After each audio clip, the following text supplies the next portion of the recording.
ಕೃಷಿ ಸಮುದಾಯ ಬಾನುಲಿ ಕೇಂದ್ರ ಫಾರ್ಮ್ ರೇಡಿಯೋ. ಯಾರು ಗದಗಿನಿಂದ ಬಂದಿರ ಅಲ್ಲಿ ಸಹಕಾರ ಅನ್ನೋದು ಒಂದು ರೇಡಿಯೋ ಸ್ಟೇಷನ್ ಗೊತ್ತಿರೋದು.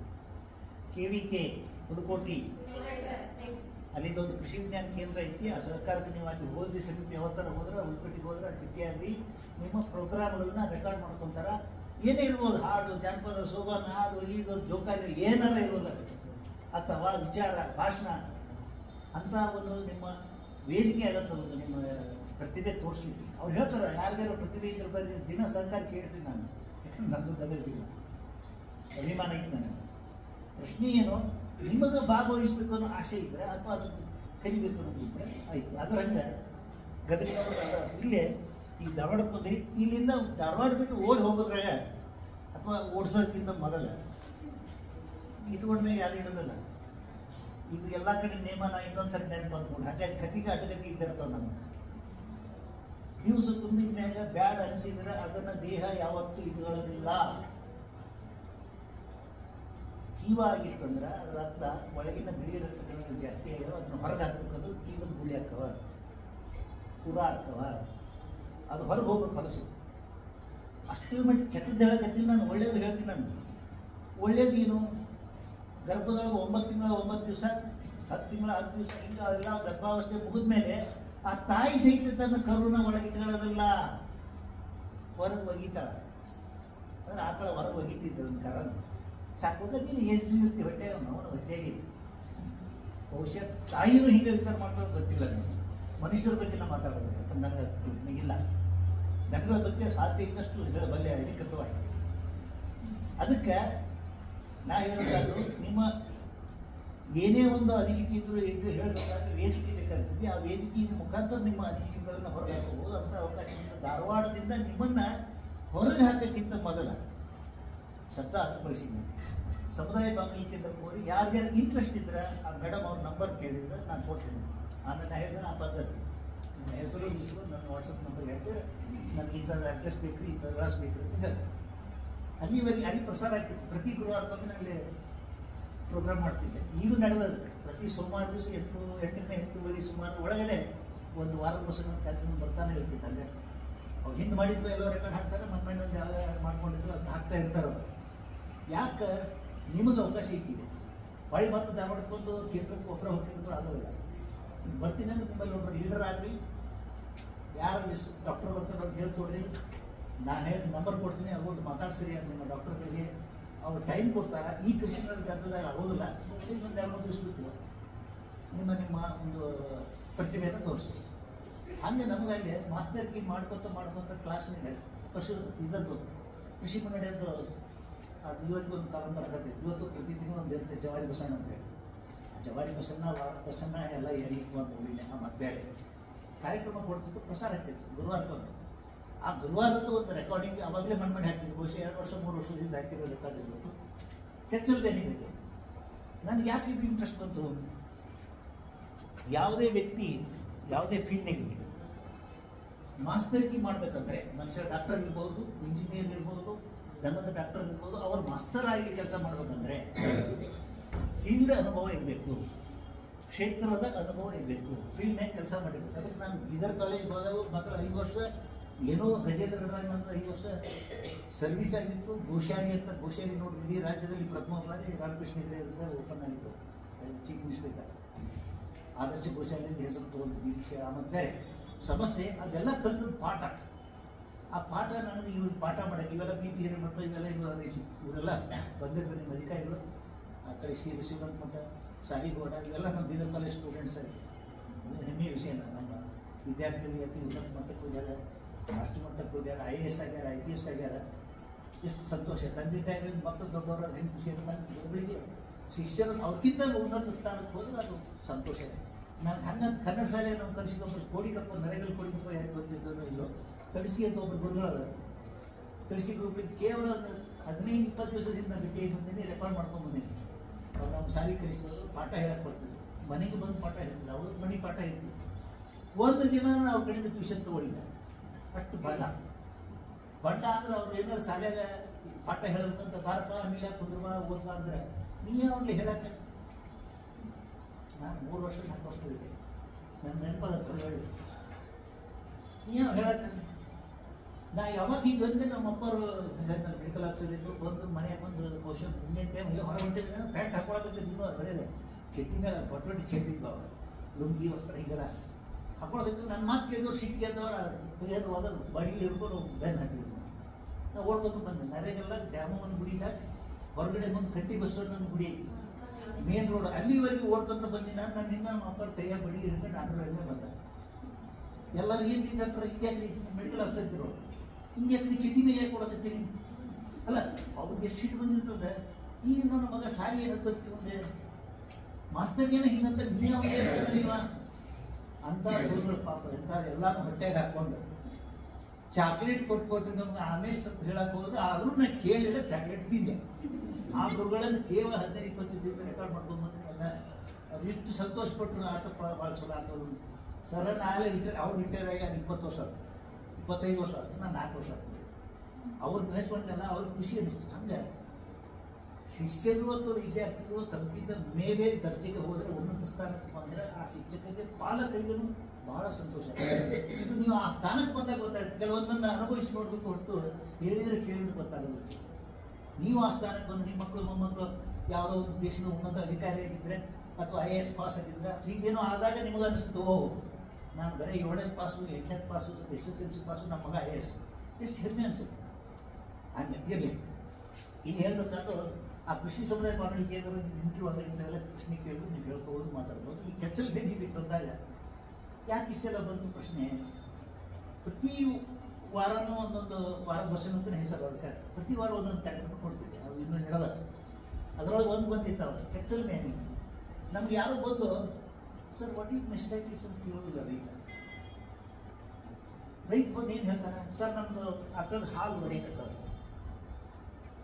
ಆಕಳದ ಹಾಲು ಹೊಡೆಯಕತ್ತವ್ರಿ, ಆಕಳದ ಹಾಲು ವಾಸನೆ ಬಂದಿದ್ರಿ, ಆಕಳದ ಹಾಲು ಕಡಿಮೆ ಆಗ್ಯವ್ರಿ, ಆಕಳ ಬೇಗ ನಿಲ್ಲವಲ್ರಿ ಇಂತ ಬಂದು ಕಂಪ್ಲೇಂಟ್ ಹೇಳ್ತಾನೆ ಹೊರತು ಅವ್ರೇನು ಡಯಾಗ್ನೋಸ್ ಮಾಡೋದಿಲ್ಲ, ಮಾಡೋಕ್ಕಾಗೋದಿಲ್ಲ. ಕೆಲವು ಅವ್ರು ಕೇಳೋ ಪ್ರಶ್ನೆಗಳನ್ನೇ ನಾನು ಮಾಡ್ಬೇಕು ಬಂತು. ಏನೋ ಒಂದು ತೃಪ್ತಿ ಅದೇ ಅವ್ರ ದಕ್ಕಲ್ಲ ಎಟ್ಲೀಸ್ಟ್ ಸ್ವಲ್ಪ ಬಂದಾರ ನೋಡ್ತಾರೆ ಕೇಳ್ತಾರಂತ ಗುಂಪಿನೇ ಗೋವಿಂದ ಅಂತ ಹಂಟೆ ಹಂಗೆ ಒಂದು ಕಾರ್ಯಕ್ರಮ ಇದು ಕೆಚ್ಚಲ್ ಮೇಲೆ.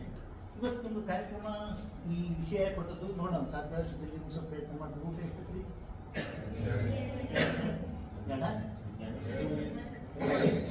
ಎಸ್ ಮಾಡಿ ದಾಣಿ ಎರಡ ಇಟ್ಕೊಡ್ರಿ. 1 ನಿಮಿಷ. ಕೆಚ್ಚಲ್ ಬೇನೆ ಅಂದ್ರೆ ಏನು? ಯಾವುದು ಆರೋಗ್ಯಕರ ಕೆಚ್ಚಲ್ ಇರುತ್ತೋ ಅದಕ್ಕೆ ಬ್ಯಾನ್ ಅಂತಂದ್ರೆ ಕೆಚ್ಚಲ್ ಬೇನೆ.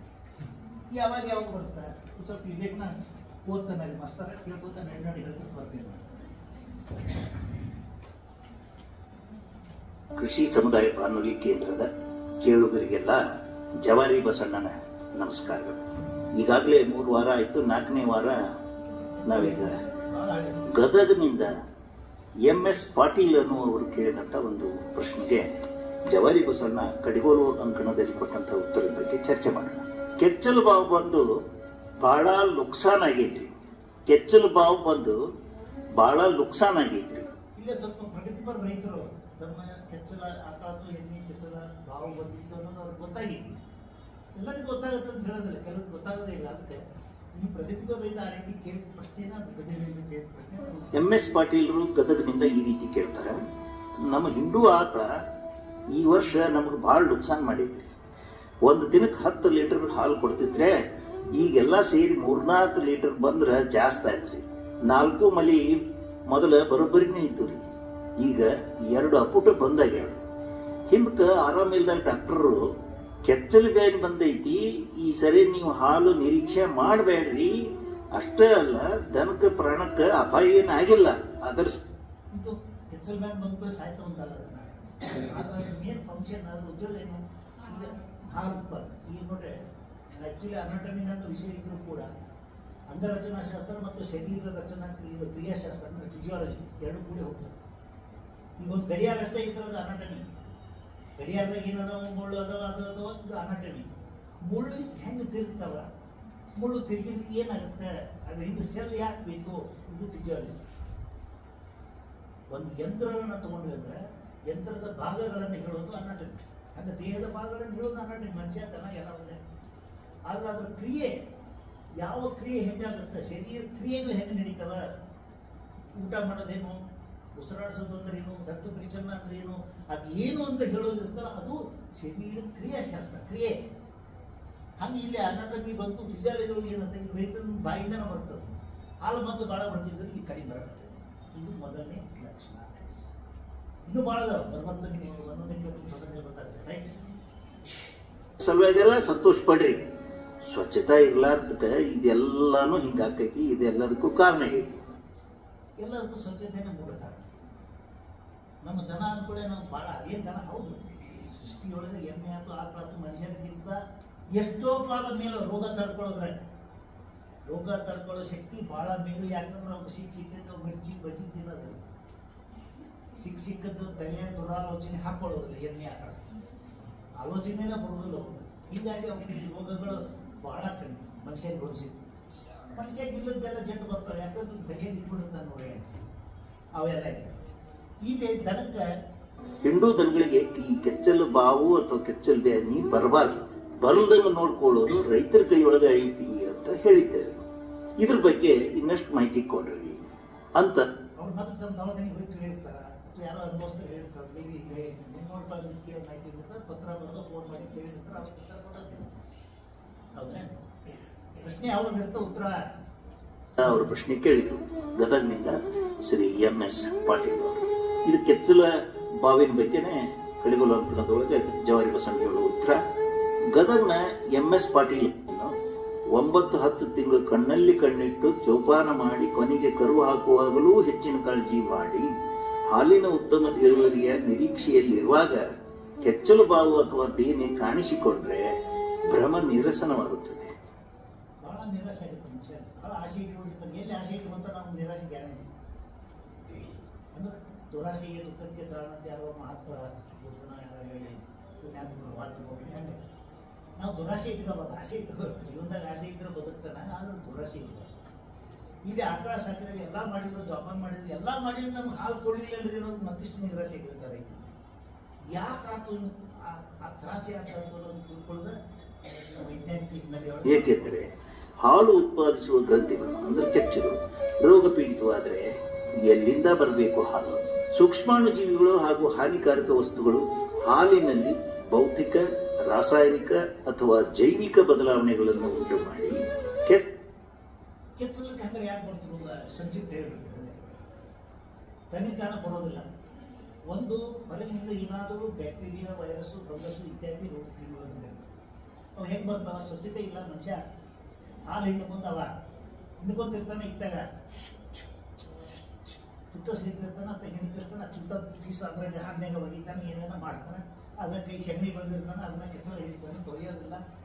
ಅಸ್ವಚ್ಛತೆ ನೈರ್ಮಲ್ಯ ಇರೋದು ಮೊದಲ ಕಾರಣ. ನಮ್ಮ ಇತ್ತೀಚಿನ ಹಳ್ಳಿವಾಡಗಳಲ್ಲಿ ಇದನ್ನು ಸುಧಾರಿಸ್ತಾರೆ ಭಾಳ ಮಂದಿ, ಆದರೂ ಅದು ಮೊದಲೇ ಕಾರಣ. ಎರಡನೇದು ದೇಹದೊಳಗೆ ಆಗೋ ಕೆಲವು ಬದಲಾವಣೆಗಳು ಕೆಚ್ಚಲ ಮೇಲೆ ಬರಬೇಕಾದ್ರೆ ಒಂದು ಬೇರೆ ಹಣ್ಣಿಂದ ಅಂತಲ್ಲ, ಅದನ್ನು ಸಹಿತ ಹೇಳ್ತಾರೆ. ಕೆಚ್ಚಲನ್ನು ಉರಿಯೂತಕ್ಕೆ ಅಂದ್ರೆ ಬಾವು ಉರಿಯೂತಕ್ಕೆ ಈಡು ಮಾಡಿ ಹಿಂಡುವ ದನಗಳಿಗೆ ಮಾರಕವೆನಿಸಬಹುದಾದ ಮತ್ತು ಆರ್ಥಿಕವಾಗಿ ಬಹಳಷ್ಟು ನಷ್ಟವನ್ನುಂಟು ಮಾಡುವ ಈ ಕೆಚ್ಚಲು ಬೇನೆ ಇಂದು ನಿನ್ನೆಯದಲ್ಲ. ಹಾಲಿನ ಬಣ್ಣ, ರಚನೆ, ದಪ್ಪ ಮತ್ತು ಇತರ ಗುಣಧರ್ಮಗಳಲ್ಲಿನ ಬದಲಾವಣೆ ಆಗ್ತಾ ಇರ್ತದೆ. ಹಾಲು ಹೊಡೆದು ಇರಬಾರದು, ಹಾಲು ಮೊಸರಿನಂತೆ ಇರಬಾರದು, ಹಾಲು ಮಜ್ಜಿಗೆಯಂತೆ ಇರಬಾರದು, ಹಾಲಿನಲ್ಲಿ ರಕ್ತ ಇರಬಾರದು, ಹಾಲಿನಲ್ಲಿ ಕೀವ ಇರಬಾರದು, ಹಾಲಿನಲ್ಲಿ ಗೊಣ್ಣೆಯಂತಹ ಪದಾರ್ಥವಿರಲೇಬಾರದು, ಹಾಲಿನಲ್ಲಿ ಕಣ್ಣಿ ವಸ್ತುಗಳು ಇರಬಾರದು. ಇಷ್ಟಾದ ಕೂಡ ಓದುಗರಿಗೂ ಮನಸ್ಸಿನೊಳಗೊಂದು ಕೇಳುಗರಿಗೂ ಕೂಡ ಒಂದು ಸಂಶಯ ಬರ್ತದೆ. ಹಾಗಾದ್ರೆ ಹಾಲು ಹೆಂಗಿರಬೇಕು? ಹಾಲು ಹಾಲಿನಂತೆಯೇ ಇರಬೇಕು ಎಂದ ಜವಾರಿ ಬಸಣ್ಣ ಏನೋ ಒಂದು ವಚನ. ಮಟ್ಟಿಗೆ ಏನೋ ಒಂದು ಪದಾರ್ಥ ಕಾಡಿರ್ತದಲ್ಲ, ಹಾಲಿನಾಗ ಏನು ಹೊಲಸು ಇರ್ಬಾರ್ದು, ಬಾಂಡೆ ಇರ್ಬೋದು, ರಕ್ತ ಇರ್ಬೋದು, ಚಿಂಜಾಗಿರ್ಬಾರ್ದು, ವಾಸನೆ ಇರಬಾರ್ದು. ಅಂದ್ರೆ ಹಾಲು ಹೆಂಗಿರ್ಬೇಕು? ಸ್ವಾಭಾವಿಕ ಎಲ್ಲ ಪ್ರಶ್ನೆ ಬರ್ತದೆ. ಹಾಲು ಹೆಂಗಿರ್ಬೇಕಪ್ಪ? ಉತ್ತರ ಅಷ್ಟೇ, ಯಾಕಂದ್ರೆ ಹಾಲಿಗೆ ಹಾಲೇ ಅಂತಂದ್ರೆ ಕೆಲವೊಂದು ಪ್ರಶ್ನೆಗೆ ಉತ್ತರ ಇರೋದಿಲ್ಲ. ನಿಮ್ಮನ್ನು ನಾನು ಕೇಳ್ತೀನಿ, ಸಕ್ಕರೆ ಹೆಂಗಿರುತ್ತೆ? ಸೇವಿರುತ್ತೆ ಅದು ಸಿಹಿಯಾಗಿರುತ್ತೆ. ಸಿಹಿ ಹೆಂಗಿರುತ್ತೆ? ಸಕ್ಕರೆ ಏನಂತಾನೆ ಹೇಳ್ತಿರ್ಲಿಲ್ಲ, ಜೇನುತುಪ್ಪ ಅಂತ ಹೇಳ್ತೀರಿ. ಹಾಗಾದ್ರೆ ಅದಕ್ಕೆ ಪರ್ಯಾಯವಾಗಿ ಸಿಹಿ ಅಂದರೆ ಏನು ಅಂತ ಹೇಳೋದು ಕಷ್ಟ, ಅದನ್ನು ಅನುಭವಿಸೋದು ಸಾಧ್ಯ. ಸಿಹಿ ಅನ್ನೋದು ಏನು ನಿಮ್ಗೆ ನಮಗೆ ಗೊತ್ತಾಗುತ್ತೆ, ಖಾರ ಅನ್ನೋದು ಏನು ನಮಗೆ ಗೊತ್ತಾಗುತ್ತೆ. ಹಂಗಂದ್ರೆ ಏನ್ರಿ ಅಂತ ಬಿಡಿಸಿ ಹೇಳ್ರಿ ಅಂತ ಹೇಳಕ್ಕಾಗೋದು, ಕೆಲವನ್ನ ಅನುಭವಿಸ್ಬೇಕಾಗುತ್ತೆ. ಹಂಗೆ ಇಲ್ಲಿ ಹಾಲಿನ ಬಣ್ಣ ಹೆಂಗಿರ್ಬೇಕು ಅಂತ ಕೇಳಿದ್ರೆ ಕೊನೆಗೆ ಹಾಲು ಹೆಂಗಿರ್ಬೇಕು ಅಂತ ಹಾಲಿನಿಂದ ಇರ್ಬೇಕದು, ಹಾಲು ಬಿಟ್ಟು ಬೇರೆ ಆಗಬಾರ್ದು ಅಂತ. ಇದು ಪದ ಕಟ್ಟಿ ಹೇಳದ. ಕರು ಹಾಕಿದ ನಂತರ ಯಾವಾಗಲಾದರೂ ಕಾಣಿಸ್ಕೊಳ್ಳಬಹುದು ಅಥವಾ ಒಮ್ಮೊಮ್ಮೆ ಕರು ಹಾಕುವ ಮೊದಲೇ ಕೆಚ್ಚಲು ಬಾವು ಕಂಡು ಬರಬಹುದು. ಯಾವಾಗಾರ ಬರ್ಬೋದು, ನೆನ್ಪಿಟ್ಟು ಈದ್ ಕರೆಕ್ಟ್ ಈದ್ ಹಾಕೋಕೆ ಎಷ್ಟು ಬರ್ತದೆ ಎಮ್ಮಿಗೆ ಬರ್ತಂತ ಆಗೋದು ಮೊದಲೂ ಬರ್ಬೋದು. ಎಲ್ಲಿ ಸ್ವಚ್ಛತೆ ಇರೋದು, ಎಲ್ಲಿ ಒತ್ತಡ ಇರೋದು ಎಲ್ಲ ವಿವಿಧ ಕಾರಣಗಳಿಂದಾಗಿ ಆಮೇಲೇನೂ ಬರ್ಬೋದು, ಮೊದಲೂ ಬರ್ಬೋದು. ಇದನ್ನ ಲಕ್ಷ ಇಟ್ಕೋಬೇಕು. ರೈತರಿಗೆ ಈ ಬೇನೆಯಿಂದ ಅನೇಕ ವಿಧದಲ್ಲಿ ಹಾನಿಯಾಗುತ್ತದೆ. ಸೇವಿಸಲು ಅನರ್ಹವಾದಂತಹ ಹಾಲು, ಕೊಬ್ಬಿನಾಂಶ ಮತ್ತು ಒಟ್ಟಾರೆ ಹಾಲಿನ ಇಳುವರಿಯಲ್ಲಿ ಕಡಿತ ಅಂತ ಹಾಲು ಕುಡಿಯೋಕೆ ಯೋಗ್ಯ ಅಲ್ಲ. ಅದನ್ನ ಮಾರಕ್ಕೆ ಹೋಗಿ ಏನಾದ್ರು ಡೈರಿ ಆಗಿ ಮತ್ತೊಬ್ಬರಾಗಿ ಮಸ್ತಿಗೆ ಅಂತ ಪಡೆದು ಕಳಿಸ್ತಾನೆ. ಹಾಲು ಚಲೋ ಹಾಲು ತಂದಿಲ್ಲಪ್ಪ ನಿಮ್ಗೆ ಗಾಡಿ ಮಾಡಿ ಕಳಿಸ್ತಾನೆ. ಹಾಲಿನ ರೇಟ್ ಸಿಗೋದಿಲ್ಲ, ರೈಟ್? ಅಂತಹ ಹಾಲಿಗೆ ಮತ್ತು ಹಸುವಿಗೆ ಮಾರುಕಟ್ಟೆಯಲ್ಲಿ ಕಡಿಮೆ ಬೆಲೆ. ಆಹಾರ ಮತ್ತು ನೀರು ಇವೆಲ್ಲವುಗಳು ರೋಗವನ್ನು ಜಾಗೃತಗೊಳಿಸುತ್ತವೆ.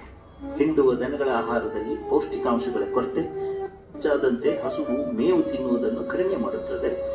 ಪ್ರಥಮೋಪಚಾರ ಮಾಡಿ ಪಶುವೈದ್ಯ ಹಿಂಡಬೇಕಾದಾಗ ಗೊತ್ತಾಗುತ್ತೆ. ಕೆಲವು ಸರಿ ಅನುಭವಿಸ್ತಾರೆ ಇದ್ರು ಅಂದ್ರೆ ಕೆಚ್ಚಲ್ಗಳು ಬಂದಿದ್ರು ಹಿಂಡಕ್ಕೆ ಹೋದ ಟ್ರ್ಯಾಕ್ನ ಒದಿದ್ವಿ, ಬಡಿಸ್ಕೊಡೋದಿಲ್ಲ, ಮುಟ್ಟಿಸ್ಕೊಡೋದಿಲ್ಲ.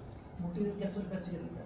ಯಾವಾಗ ಬಿಸಿ ಇರುತ್ತೋ ಅದು ಆಗ ಶುರುವಾಗಿತ್ತು ಅಂತ ತಿಳ್ಕೊಬೇಕು. ಕೆಚ್ಚಲ್ ಬೇಕು ನಿನ್ನೆ ಮುಟ್ಟಿದ್ರೆ ಬಿಸಿ ಇತ್ತು, ಇವತ್ತು ಆಗಲೇ ತಣ್ಣಗಿರೈತಿ, ಆರಾಮಾಗಿಟ್ಟಿದ್ರೆ ಅದು ಕೆಚ್ಚಲ್ ಬೇನಿ ತನ್ನ ಮೇರೆ ಮೀರೈತಿ.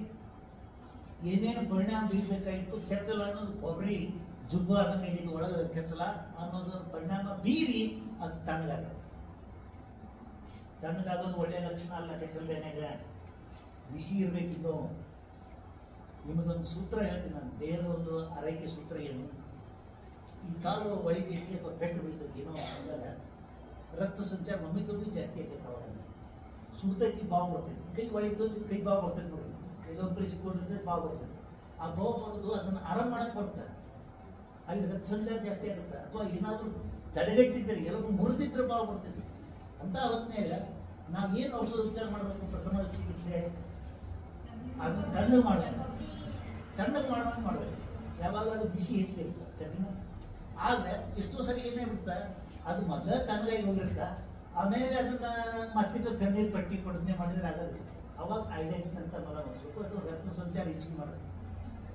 ಐಡೆಕ್ಸ್ನಿಂದ ಆರಾಮಾಗೋದಿಲ್ಲ, ಯಾವುದೇ ಔಷಧಿಯಿಂದ ಆರಾಮಾಗೋದಿಲ್ಲ. ಔಷಧಿ ಬೀರುವ ಪರಿಣಾಮ ದೇಹದ ಮೇಲೆ ಇರುತ್ತೆ. ದೇಹದಿಂದ ಆಗುವ ಪ್ರಕ್ರಿಯೆಯಿಂದ ಅದು ಆರಾಮಾಗುತ್ತೆ. ನೆನಪಿಡಿ, ದೇಹನ ಅದಕ್ಕೆಲ್ಲ ಸಾಕ್ಷಿ. ದೇಹದಿಂದನೇ ಆರಾಮಾಗುತ್ತದೆ, ಆ ಔಷಧ ಅಲ್ಲ. ಇದು ಬಂದಾಗ ಹೇಳ್ತೇನೆ. ಆಡಿನ ಒಂದು ಲಾಸ್ಟ್ ಟೈಮ್ ಮಾತಾಡಿದ್ದೆ. ಆಡು ಮುಟ್ಟದ ಸೊಪ್ಪಿಲ್ಲ, ಅದಕ್ಕೆಲ್ಲ ಹಿಂಗೆಲ್ಲ ಅಂತ ಹೇಳ್ತಾರೆ. ಆಡು ಯಾಕೆ ಏನು ತಿಂದ್ರು ಅದು ತಿಂತೈತಿ ಎಲ್ಲರೂ. ಆಡಿನ ನಾಲ್ಗೆಯೊಳಗೆ ರಸ ಹೀರುವಂಥ, ವಾಸನೆ ತಗೊಳ್ಳುವಂಥ, ರುಚಿ ತಗೊಳ್ಳುವಂಥ ಗ್ರಂಥಿಗಳಿಲ್ಲ, ಭಾಳ ಕಡಿಮೆ. ಅದಕ್ಕೆ ಏನು ತಿಂತೀನಿ ಅನ್ನೋದು ಗೊತ್ತಾಗಲ್ಲ ಅದಕ್ಕೆ ಆಡಿಗೆ.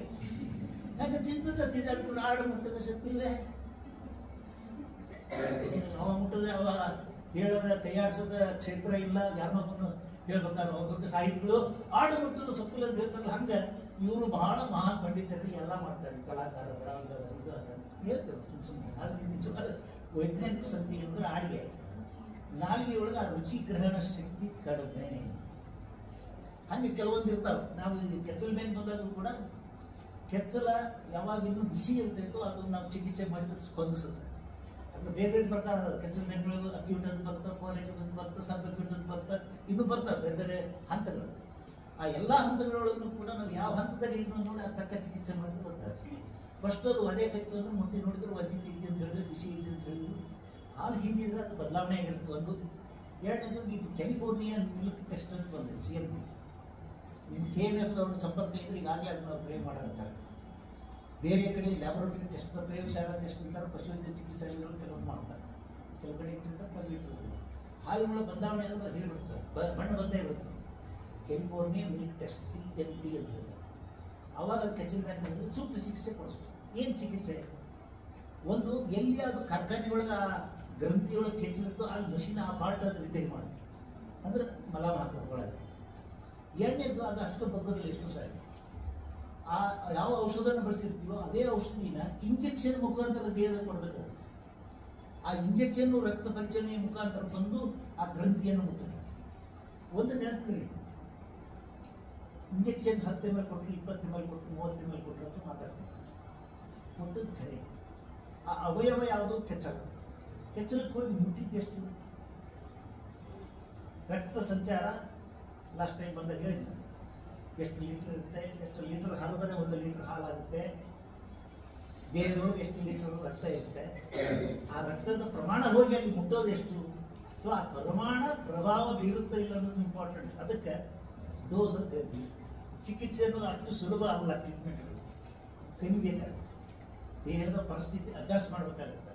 ದೇಹದ ಒಂದು ಸ್ಥಿತಿಗತಿಗಳನ್ನು ತಿಳ್ಕೊಂಡ್ರಿ ಅಂದ್ರೆ ಅದಕ್ಕೆ ಏನು ಕೊಡಬೇಕು, ಯಾವಾಗ ಕೊಡಬೇಕು, ಎಷ್ಟು ಕೊಡಬೇಕು ಅನ್ನೋದು ಗೊತ್ತಾಗ್ತದೆ. ಇದಕ್ಕೆ ನಾವು ಅರ್ಥ ಬಂದು 5 ವರ್ಷ ಕಲ್ತರು ಇನ್ನೂ ನಾವು ದಡ್ಡ ಇರ್ತೀವಿ. ಎಷ್ಟೋ ಮಂದಿ 5 ವರ್ಷ ಕಲ್ತವ್ರು ಹಣೆ ಬರ ಹಾಕೊಂಡು ನಾವು 6 ತಿಂಗಳು 3 ತಿಂಗಳು 3 ತಿಂಗಳು 6 ತಿಂಗಳು ಮಾಡಿ ಡಾಕ್ಟರ್ ಮಾಡ್ತೀನಿ ಅಂತ ಎಲ್ಲಿ ಬಂದು ಹತ್ತುವ ಪರಿಸ್ಥಿತಿ ಹೆದರ್ಸೋದಿಲ್ಲ. ಜ್ಞಾನ ಅರ್ಜಿಸಿದವನು ಹೊತ್ತು ಸೊತ್ತು. ಜ್ಞಾನ ಯಾರು ಗಳಿಸ್ತಾರೋ ಅವ್ರು ಸೊತ್ತಾಗತ್ತದ. ಅದು ಯಾರು ಹಕ್ಕಿದ್ದದು ಯಾರ್ದು ಅದ್ರ ಮ್ಯಾಗ ಹಕ್ಕಿಲ್ಲ. ಯಾರಿಗೆ ಬರ್ತ ಹಕ್ಕು? ಯಾರು ಗಳಿಸ್ತಾರೋ ಅವರು ಆ ವಿದ್ಯೆ ಗಳಿಸ್ಬೇಕಾಗತ್ತೆ. ಗಳಿಸ್ಬೇಕಾದ್ರೆ ಶ್ರಮ ಬೇಕು, ಪರಿಶ್ರಮ ಬೇಕು. ರೈಟ್? ಇಲ್ಲೇ ಕೆಚ್ಚಲ ಮೇಲೆ ಲಕ್ಷಣ ಗೊತ್ತಾದ್ಮೇಲೆ ಆ ಟೆಸ್ಟ್ ಆಗಲಿ ಅಥವಾ ಲಕ್ಷಣಗಳಿಂದ ಗೊತ್ತಾದ್ಮೇಲೆ ಇಮಿಡಿಯೇಟ್ಲಿ ನಾವು ಕ್ರಮ ತಗೊಂಡ್ರೆ ಒಳ್ಳೆ ಮೊದಲಿನ ಸ್ಥಿತಿ ಬರೋಕ್ಕೆ ಸಾಧ್ಯ ಇದೆ. ಇಲ್ಲದೆ ಹೋದರೆ ಕೆಚ್ಚಲು ಬಾದಾಗುತ್ತೆ. ಕೆಚ್ಚಲು ಬಾದಾಗೋದ್ರೆ ಏನು? ಮೃದುವಾಗಿರ್ಬೇಕಾದಂಥ ಕೆಚ್ಚಲ ಅಂಗಾಂಶ ನಾರಿನಿಂದ ಬಿರುಸಾಗಿ ಅದು ಯಾವಾಗ ಬಿರುಸಾಗಿ ಗಡ್ಡಿಗೆ ಹೋಗಿತ್ತು, ಕೆಚ್ಚಲು ಬ್ಯಾಂಕ್ ಬಂದು ಗಡ್ಡೆ ಆಗಿದ್ರೆ ಆ ಸೂಲನ್ನು ಬೋರ್ವೆಲ್ ಬರ್ತಿಲ್ಲ, ಹಾಲು ಉತ್ಪಾದನೆ ಆಗೋದಿಲ್ಲ. 4 ಮರಿಗಳಿಂದ 1 ಮರಿನೋ 2 ಮರಿ ಬಾರ. ಆವಾಗ ನಮ್ಮ ರೈತರು ಪುಣ್ಯಾತ್ಮರಿಗೆ ಏನು ಮಾಡ್ತಿರ್ತಾರೆ, ನೋಡಿ ಹಿಂಗೆ 10 ಸರಿ ಮುನ್ನೆಚ್ಚರಿ ನೋಡ್ತಾರೆ ಅಂತ ಈಸ್ಕೊಂಡು ಮಾಡಿದ್ರು. ಆ ವೇಳೆ ಮತ್ತೊಂದು ಕಬ್ಬ ಆತು, ಮತ್ತೆ ಕಟ್ಟಿ ಏನೋ ಮಾಡಿ ಕಟ್ಟಿ ಮೇಲೆ ಅಂತ ಹೋದ್ರೆ ಇದು ಕೆಚ್ಚಲುಗಳಲ್ಲಿ ಈ ಸರಿ ಇಟ್ಕೊಂಡು ಮತ್ತೆ ತ್ರಾಸಾಗುತ್ತೆ. ಬಡ ಜಾಗ ಸಂತಿ ಇಲ್ಲ, ರೋಣ ಸಂತಿ, ಗದ್ದಿನ ಸಂತಿಯೇ ಇಲ್ಲ, ಬಾದಾಮಿ ಸಂತಿ ಮಾರಿಗಳನ್ನು ಹೋಗಿ ಯಾರಿಗೆ ಮಾಡ್ತಾರೆ? ಅದ ರೈತರು. ಲಾಸ್ಟ್ ಟೈಮ್ ಹೇಳಿದ್ದೆ, ರೈತರಿಂದ ರೈತರಿಗಾಗಿ ಹಾಕುವ ಮಕ್ಮಲ್ ಟೋಪಿ ಈಗಿನ ಕಾಲದ ಸ್ಪೆಷಾಲಿಟಿ ಇದೆ. ಬೇರೆದವ್ರು ಮೋಸ ಮಾಡೋದಿಲ್ಲ. ನಿಜವಾದ ರೈತ ಇದ್ದವ್ರು ಇನ್ನೊಬ್ಬ ರೈತ ಮೋಸ ಮಾಡೋಕ್ಕೆ ಹೋಗೋದಿಲ್ಲ. ಆದರೆ ಪರಿಸ್ಥಿತಿಯ ಒತ್ತಡಕ್ಕೊಳಗಾಗಿ ತನ್ನ ನುಕ್ಸಾನ ಆಗಿದ್ದಲ್ಲ ಅನ್ನೋ ಸತ್ಯಕ್ಕೆ ಇನ್ನೊಬ್ಬವ್ರನ್ನೂ ನುಕ್ಸಾನ ಕೆಡೋದೇ ಕೆಲವರ ಹವ್ಯಾಸ ಆಗಿರುತ್ತೆ. ಕೆಚ್ಚಲ್ ಬ್ಯಾನಿನೂ ಅಂತಂದ್ರೆ ಒಂದು ಹೆಂಗೆ ಪರೀಕ್ಷೆ ಮಾಡಬೇಕು? ಪಶು ವೈದ್ಯರ ಮೇಲೂ ಅಥವಾ ನೀವು ಅದರ ಬಗ್ಗೆ ತಜ್ಞರಿಂದ ತಿಳ್ಕೊಂಡು ಅದು ಪರೀಕ್ಷೆ ಮಾಡಿದ್ರೆ ಕೆಚ್ಚಲ್ ಬ್ಯಾನಿ ಬರ್ಬೋದು, ಬಂದಿರ್ತಿಲ್ಲ, ಬಂದು ಹೋಗಿರ್ಬೋದು. ತಿಳ್ಕೊಂಡು ಆ ಮಲಿ ಸರಿಯಾಗಿದ್ದರೆ, ಹಿಂದೂತನ ಆಗಿದ್ದರೆ ಹಿಂಡಿ ನೋಡ್ಬೋದು. ಅದು ಗರ್ಭದಿಂದ ಹಿಂಡಕ್ಕಾಗೋದಿಲ್ಲ, ಅದು ಕಾಯ್ಬೇಕಾಗುತ್ತೆ. ಅನೇಕ ರೈತರು ತಡವಾಗಿ ಪಶುವೈದ್ಯರನ್ನು ಸಂಪರ್ಕಿಸುತ್ತಾರೆ ಅಥವಾ ಅರ್ಧಂಬರ್ಧ ಚಿಕಿತ್ಸೆ ಕೊಡಿಸುತ್ತಾರೆ. ರೋಗ ಕ್ರಿಮಿಗಳು ಔಷಧಕ್ಕೆ ನಿರೋಧಕತೆ ಬೆಳೆಸಿಕೊಳ್ಳುತ್ತವೆ. ಅದ್ರ ಮುಂದೆ ಮಾತಾಡುವುದೇ ಇಲ್ಲ. ಕೆಚ್ಚಲು ಒಂದು ನೆನಪಿದೆ, ಈಗ 5 ದಿವಸ ಕೋರ್ಸ್ ಅಂತ ಯಾಕೆ ಹೇಳ್ತಾರೆ? ಔಷಧದ್ದು ಮನುಷ್ಯರಿಗಾಗಿ ದನಕ್ಕಾಗಿ ಜಟ್ಟು ಬಂದಾಗ ಒಂದು ಕೋರ್ಸ್ ಅಂತ ಇರುತ್ತೆ. ಆಂಟಿಬಯೋಟಿಕ್ ಚಾಲು ಮಾಡಿದರೆ 5 ದಿವಸ ಕಂಪಲ್ಸರಿ ಯಾಕೆ ತಗೋಬೇಕು ಅಂತ ಹೇಳ್ತಾರೆ? ಆರಾಮಾಗಿದ್ದರೂ ಯಾಕೆ ತಗೋರಿ ಅಂತ ಹೇಳ್ತಾರೆ ಡಾಕ್ಟರ್? ಅಂದರೆ ಅದು ರೋಗ ನಿರೋಧಕ ಶಕ್ತಿ ಬೆಳೆಸ್ಕೋಬಾರ್ದು. ಬ್ಯಾಕ್ಟೀರಿಯಾ ಅಥವಾ ವೈರಸ್ಸು ಅಥವಾ ಫಂಗಸ್ಸು ಆ ರೋಗ ನಿರೋಧಕ ಶಕ್ತಿ ಬೆಳೆಸ್ಕೊಂಡ್ರೆ ಮುಂದೆ ನೀವು ಮತ್ತೊಮ್ಮೆ ಯಾವಾಗ ಬಂದಾಗ ಆ ಔಷಧಿ ಪೂರ್ಣ ಹತ್ತೋದೇ ಇಲ್ಲ. ಔಷಧ ಸಣ್ಣ ಔಷಧ ಹತ್ತಿರ ಸಣ್ಣ ಬಾಣಕ್ಕೆ ಅದು ಬಗೆಹರಿಲ್ಲ ಅಂದ್ಬಿಟ್ಟು ಡಾಕ್ಟರ್ ದೊಡ್ಡ ಬಾಣ ತೆಗಿತಾರೆ, ದೊಡ್ಡ ಪ್ರಮಾಣದ ಔಷಧ. ಅದಕ್ಕಿಂತ ದೊಡ್ಡ ಹೋಗ್ತದೆ. ಹಾಳಾಗೋದು ನಮ್ಮ ರೊಕ್ಕ, ನಮ್ಮ ದೇಹ. ಔಷಧಗಳ ಹೆಚ್ಚಿನ ಪ್ರಯೋಗದಿಂದ ಪ್ರಮಾಣದಿಂದ ಹೆಚ್ಚಾದರೆ ನಮ್ಮ ಪರಿಣಾಮ ಆಗೋದು ನಮ್ಮ ದೇಹದ ಮೇಲೆ. ಡಾಕ್ಟರ್ನ ಜೋಬಂತೂ ಭರ್ತಿ ಆಗುತ್ತೆ, ಆಮೇಲೆ ಬೇರೆ. ಸರಿ, ಇದನ್ನ ನೆನ್ಪಿಡ್ಬೇಕು. ಆ ರೋಗ ಕ್ರಿಮಿಗಳ ಬೆಳೆಯಕ್ಕೆ ನಾವು ಕೊಡಬಾರ್ದು ಅಂದರೆ ಕೋರ್ಸ್ ಇರ್ತಿತ್ತು ಅಷ್ಟು ಸರಿಯಾಗಿ ಕೊಡಬೇಕು. ಅಷ್ಟು ಇಂಜೆಕ್ಷನ್ ಮಾಡಿಸ್ತೇವೆ. 1 ದಿನಕ್ಕೆ 2 ದಿನಕ್ಕೆ ಆರಾಮಾಗ್ತದೆ, ಭಾಳ ಖುಷಿಯಿಂದ ಹೇಳ್ತೀನಿ. ಆದ್ರೆ ಮುಂದಿನ ಸೈಡ್ ಬಂದಾಗ ಗೊತ್ತಾಗುತ್ತೆ ಅದ್ರ ಪರಿಣಾಮ. ಯಾವುದೇ ವಿಷಯಕ್ಕೂ ನಾನು ಮೊದಲೇ ಮಾತು, ಸಣ್ಣ ವಿಷಯಕ್ಕೆ ಆಂಟಿಬಯೋಟಿಕ್ ತೊಗೊಳ್ಳೋದು ಬೇಡ. ತೊಗೊಳ್ಳೋದೇ ಕರೆಯಿದ್ರೆ 5 ದಿವಸ ಕೋರ್ಸ್ ತೊಗೊಳ್ಳಿ ಕರೆಕ್ಟಾಗಿ. ಅದು ಸ್ವಲ್ಪ ಸೈಡ್ ಇಫೆಕ್ಟ್ ಅದಾವ, ಅದ್ರ ಪರಿಣಾಮ ಅನುಭವಿಸ್ಬೇಕು. ಆದ್ರೆ ಮುಂದಿನ ಸೈಡ್ ಬಂದಾಗ ಔಷಧ ಹತ್ತಕ್ಕಾವ, ಇಲ್ಲ ಅಂದ್ರೆ ಔಷಧಿ ಮತ್ತೆ ಹತ್ತುವುದಿಲ್ಲ. ಇದು ಮನುಷ್ಯರಿಗೂ ಸರಿ, ದನಕ್ಕೂ ಸರಿ. ಬಿಸಿ ಹತ್ತಿದ ತಕ್ಷಣವೇ ತಣ್ಣೀರಿನ ಬಟ್ಟೆಯನ್ನು ಸುತ್ತಬೇಕು. ನೋಡಿ, ನೆನ್ಪಿಟ್ಕೋಬೇಕು ನಮ್ಮ ರೈತರು ಇದನ್ನ.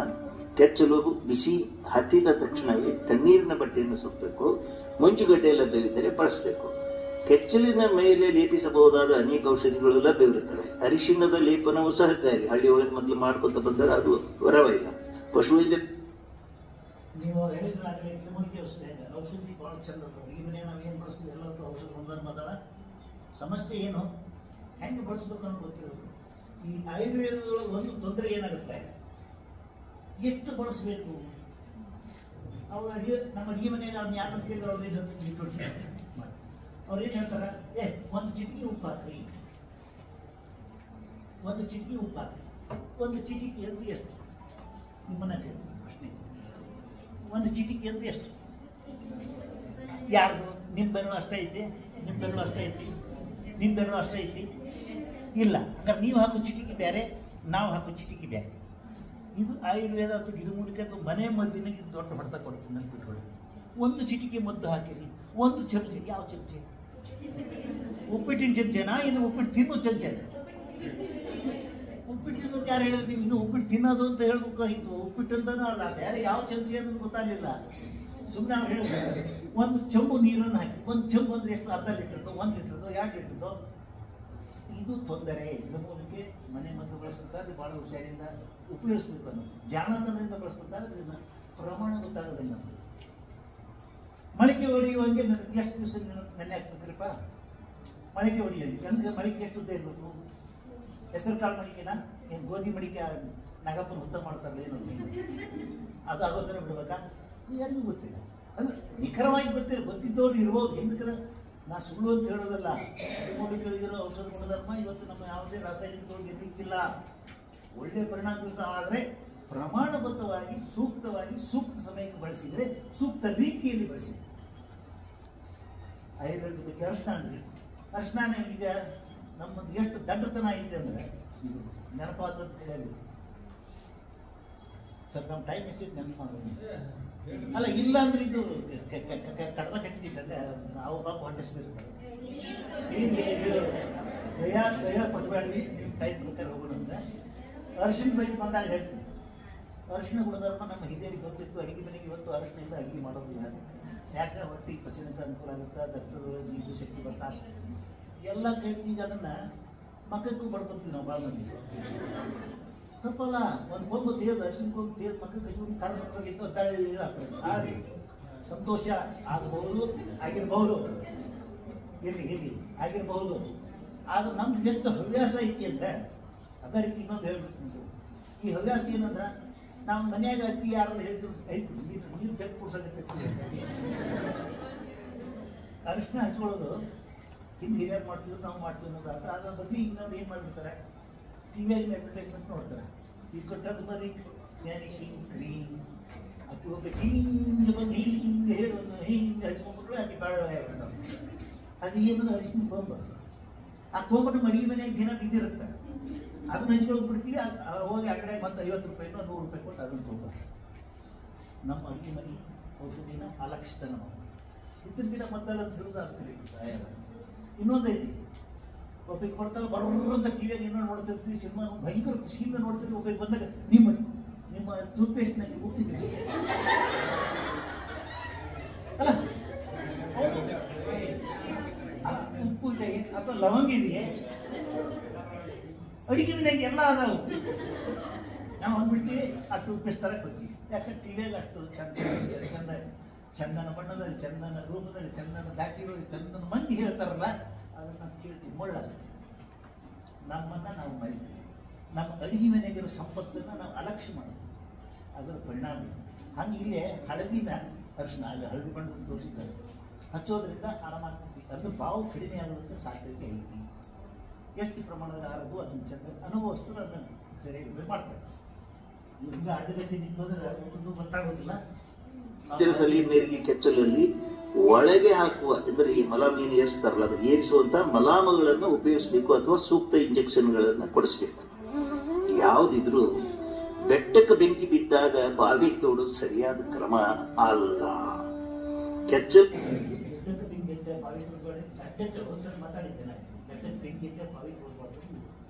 ಕೆಚ್ಚಲ್ ಬಂದು ಮೇಲೆ ಏನು ಮಾಡಬೇಕು ಅನ್ನೋದು ಬಹಳ ಸರಳ ಅಲ್ಲ. ಅದು ಉಪಯೋಗ ಇಲ್ಲ. ಬರೋದಕ್ಕೆ ನೋಡ್ಕೊಂಡು ಅದನ್ನು ಮುಂಜಾಗ್ರತೆ ಕ್ರಮ. ಬಾವಿನ ವಿಷಯದೊಳಗಂತೂ ವಿಳಂಬವೇ ವಿನಾಶಕ್ಕೆ ದಾರಿ ಎಂಬುದು ಸುಳ್ಳಲ್ಲ. ತಡ ಮಾಡಿದಷ್ಟು ತ್ರಾಸ ಹೆಚ್ಚುತ್ತಾರೆ.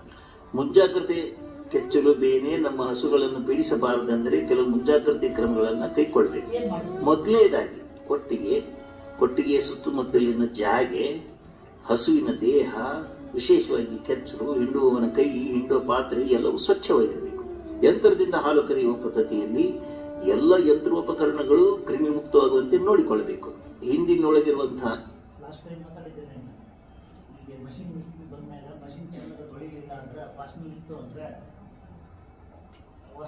ಹಾಲಿನ ವಾಸನೆ ತೊಳೆದು ಬಂದು ಅಂಥ ಹಾಲು ಬಳಸಿದ್ರು ಸಹಿತ ಕೆಟ್ಟ ಹಾಲು ಕೆಡೋದೊಂದು ಕಾರಣ ಆಗುತ್ತೆ. ಆದರೆ ಇವೆಲ್ಲ ಸ್ವಚ್ಛತೆ ಇರಲಿಲ್ಲ ಅಂದ್ರೆ ಕೆಚ್ಚಲನ್ನು ಕೆಡೋ ಚಾನ್ಸ್ ಇದೆ. ಯಾಕಂದ್ರೆ ಒಂದು ಹಿಂಡು ಕೊಟ್ಟು ನಾವು ಇನ್ನೊಂದು ಆಕಳ ಹಿಂಡಕ್ಕೆ ಹೋಗ್ತೀವಿ, ಕೈಗೆ ಹೊಲಸಂತಿತ್ತು, ಕೈಗೆ ಇದು ಕ್ರಿಮಿ ಎತ್ತಿದ್ದು ಅಂತ ಇನ್ನೊಂದಕ್ಕೂ ನಾವು ಪ್ರಸಾರ ಮಾಡ್ತೀವಿ. ಒಂದು ಬಿಟ್ಟು ಇನ್ನೊಂದು ದನ ಮನೆಯಾಗಿದ್ದಾಗ ಸ್ವಲ್ಪ ಗಮನವಿಟ್ಟು ಅದನ್ನು ನಾವು ಇಟ್ಕೊಳ್ಳೋ ಪದ್ಧತಿನ ಶುಚಿಯಾಗಿ ಎಲ್ಲ ದನಕರುಗಳು ಆರೋಗ್ಯದಿಂದ ಇರಬೇಕು. ಯಾವುದಾದ್ರೂ ದನ ಕಾಯಿಲೆಯಿಂದ ನರಳುವಂಥದ್ದಿದ್ರೆ ಅದನ್ನು ಬೇರ್ಪಡಿಸಿ ಪ್ರತ್ಯೇಕವಾಗಿ ಕಟ್ಟಬೇಕು. ಹಿಂಡುವ ಪ್ರತಿಯೊಂದು ಹಸುವಿನ ಕೆಚ್ಚಲನ್ನು ಹಿಂಡುವ ಮೊದಲು ಮತ್ತು ನಂತರ ಉಗುರು ಬೆಚ್ಚಗಿನ ನೀರಿನಿಂದ ತೊಳೆಯಬೇಕು. ಹಿಂಡಿದ ಮೊಲೆಯನ್ನು ಕ್ರಿಮಿನಾಶಕ ದ್ರಾವಣದಲ್ಲಿ ಅನೇಕ ಕ್ರಿಮಿನಾಶಕ ಸಿಗ್ತವೆ. ಸಂಘಕ್ಕೆ ಹಾಲು ಹಾಕೋದು ಗೊತ್ತಿರ್ತಿದ್ರು, ಆ ಥರ ತರಿಸ್ಕೋಬೋದು. ಅಥವಾ ನೀವು ಮನೆಯಲ್ಲಿ ಮಾಡುವಂಥದ್ದು ಅಯೋಡಿನ ಪಯೋಡಿನ ಬರ್ತದೆ. ನಿಮ್ಮ ವೈದ್ಯರಿಗೆ ನಿಮ್ಮ ಸರ್ಗಳಿಗೆ ಕೇಳ್ರಿ ಅಂತ ಉಪಯೋಗ ಮಾಡಿದ್ರೆ ಕಟ್ಟಕ್ಕೆ ಸಾಧ್ಯ. ಒಂದು ಆಕಳ ಮತ್ತು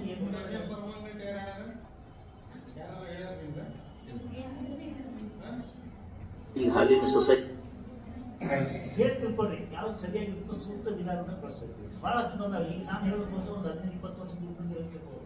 ಈಗ ಹೊಸ ಏನೇನು ಬಂದಾವ ನನಗೆ ಗೊತ್ತಿಲ್ಲ. ಕೆಲವು ನಾ ಇದ್ದದ್ದು ಅಂಗಡಿ ಔಷಧದಲ್ಲಿ ಹೋಗಿಲ್ಲ, ಈಗ ಹೋಗುವಂಥ ಪ್ರಮೇಯ ಬಂದಿಲ್ಲ. ಯಾಕಂದ್ರೆ ನಾನು ಪ್ರಾಕ್ಟೀಸ್ ಮಾಡೋದಿಲ್ಲ, ಮಾಡಿಲ್ಲ. ಈಗ ದವಾಖಾನೆಗಿಂತ ಹೇಳ್ತಿದ್ದೆ, ಡ್ಯೂಟಿ ಮಾಡ್ತಿದ್ದೆ, ರೈತರ ಜೊತೆ ಸಂಪರ್ಕ. ಈಗ ಫೋನ್ನಲ್ಲಿ ಮಾತಾಡಿದ್ದು ಕೇಳಿ ತಮ್ಮಂಥವ್ರು ಹೇಳಿದ್ದ ವಿಷಯ ಸಂಗ್ರಹ ಮಾಡಿದ್ದನ್ನು ಹೇಳಕತ್ತೀನಿ ಹೊತ್ತು ಇದು ಹಳೆಯ ವಿಷಯ ಇದೆ. ಸಹಿತ ಒಂದು ಸಾಫ್ಟ್ ಕಿಟ್ಟು, ಇನ್ನೂ ಅನೇಕ ಈ ಮಿಶ್ರತಳಿ ಆಕಳ, ಜರ್ಸಿ ಆಕಳ ಅಂತ ಇರಲ್ಲ, ಅಂಥದ್ರೊಳಗೆ ಜಲ್ದಿ ಮುಚ್ಚಿಕೊಳ್ಳೋದಿಲ್ಲ, ಓಪನ್ ಆಗಿ ಇರ್ತೈತೆ, ತೆಗೆದಿರ್ತೀವಿ. ಆಕಳ ಎಣ್ಣೆ ಒಳಗೆ ಯಾವ ಹೆಸರು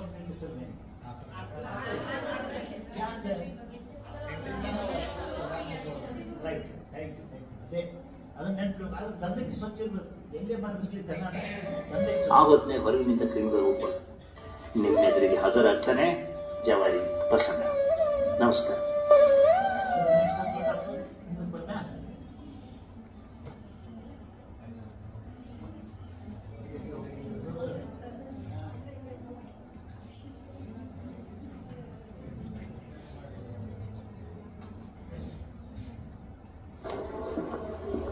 विवेक आप गए नहीं? सर वो बेटी का टूर्नामेंट था ना आज। आप जाओ जाओ, फोटो जरूर खींचना। If you flowers, चाय चाय गरमा गरम चाय। आज मुझे HPV के बारे में पता चला। Human papilloma virus. HPV एक आम इन्फेक्शन है जो करीबी फेयरवेल है। मैं सबको ग्रुप पे मैसेज डाल देती हूँ। ऐसे बुलाएंगे सबको? रोहित हमेशा के लिए लंदन जा रहा है। स्किन टू स्किन कांटेक्ट से फैलता है। HPV का दिल से करते हैं।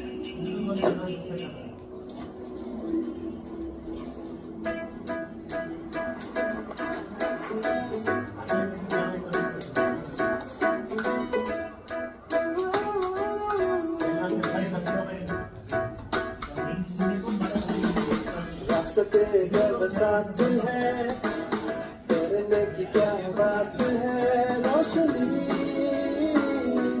से भरी ये सांस है, मस्ती है और मजाक है, सुंदर जब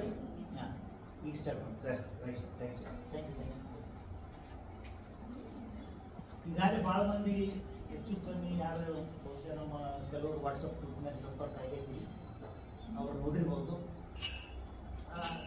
ನಿನ್ನೆ ಯಾರು ಇದಾಗೈತಿ ಕಂಪ್ಲೇಂಟ್ ವಾಸನೆ ಧಾರವಾಡ ಕೃಷಿ ವಿಶ್ವವಿದ್ಯಾಲಯದ ಕೃಷಿ ಮುನ್ನಡೆ ಪತ್ರಿಕೆಯ ಕಡಗೋಲು ಆಕ್ರಮಣ ಓದುತ್ತಿರುವಂಥ ಬಂಧುಗಳಿಗೆ ಜವಾರಿ ಬಸಣ್ಣ. ಈ ಕೃಷಿ ಮುನ್ನಡೆ ಅನ್ನೋ ಪತ್ರಿಕೆ ಯಾರಿಗೆ ಗೊತ್ತಿರೋ ಅವರು ಯೂನಿವರ್ಸಿಟಿಗೆ ಹೋದಾಗ ದಯಮಾಡಿ ಪ್ರಶ್ನೆ ಮಾಡಿಕೊಂಡು ಪ್ರಕರಣ ಕೇಳಿದ ಅಲ್ಲಿ ನಾನು ಕನಿಷ್ಠ 8 ವರ್ಷ ಕೆಲಸ ಮಾಡಿದ್ದೀನಿ ಸಹ ಸಂಪಾದಕನಾಗಿ.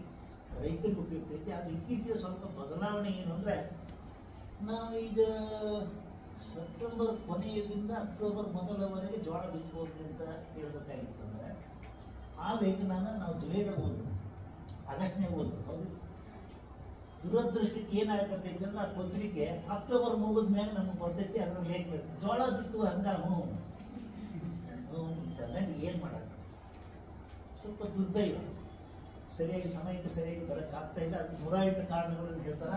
ಎಲ್ಲಕ್ಕೂ ಹೆಚ್ಚು ಕಾರಣ ನಮ್ಮ ಮೇಲಧಿಕಾರಿಗಳು ಎಲ್ಲರನ್ನು ಹಿಡ್ಕೊಂಡು ರೈತರ ಬಗ್ಗೆ ಇರುವ ಅಪಾರ ಕಾಳಜಿ, ಅಪಾರ ಅಭಿಮಾನ.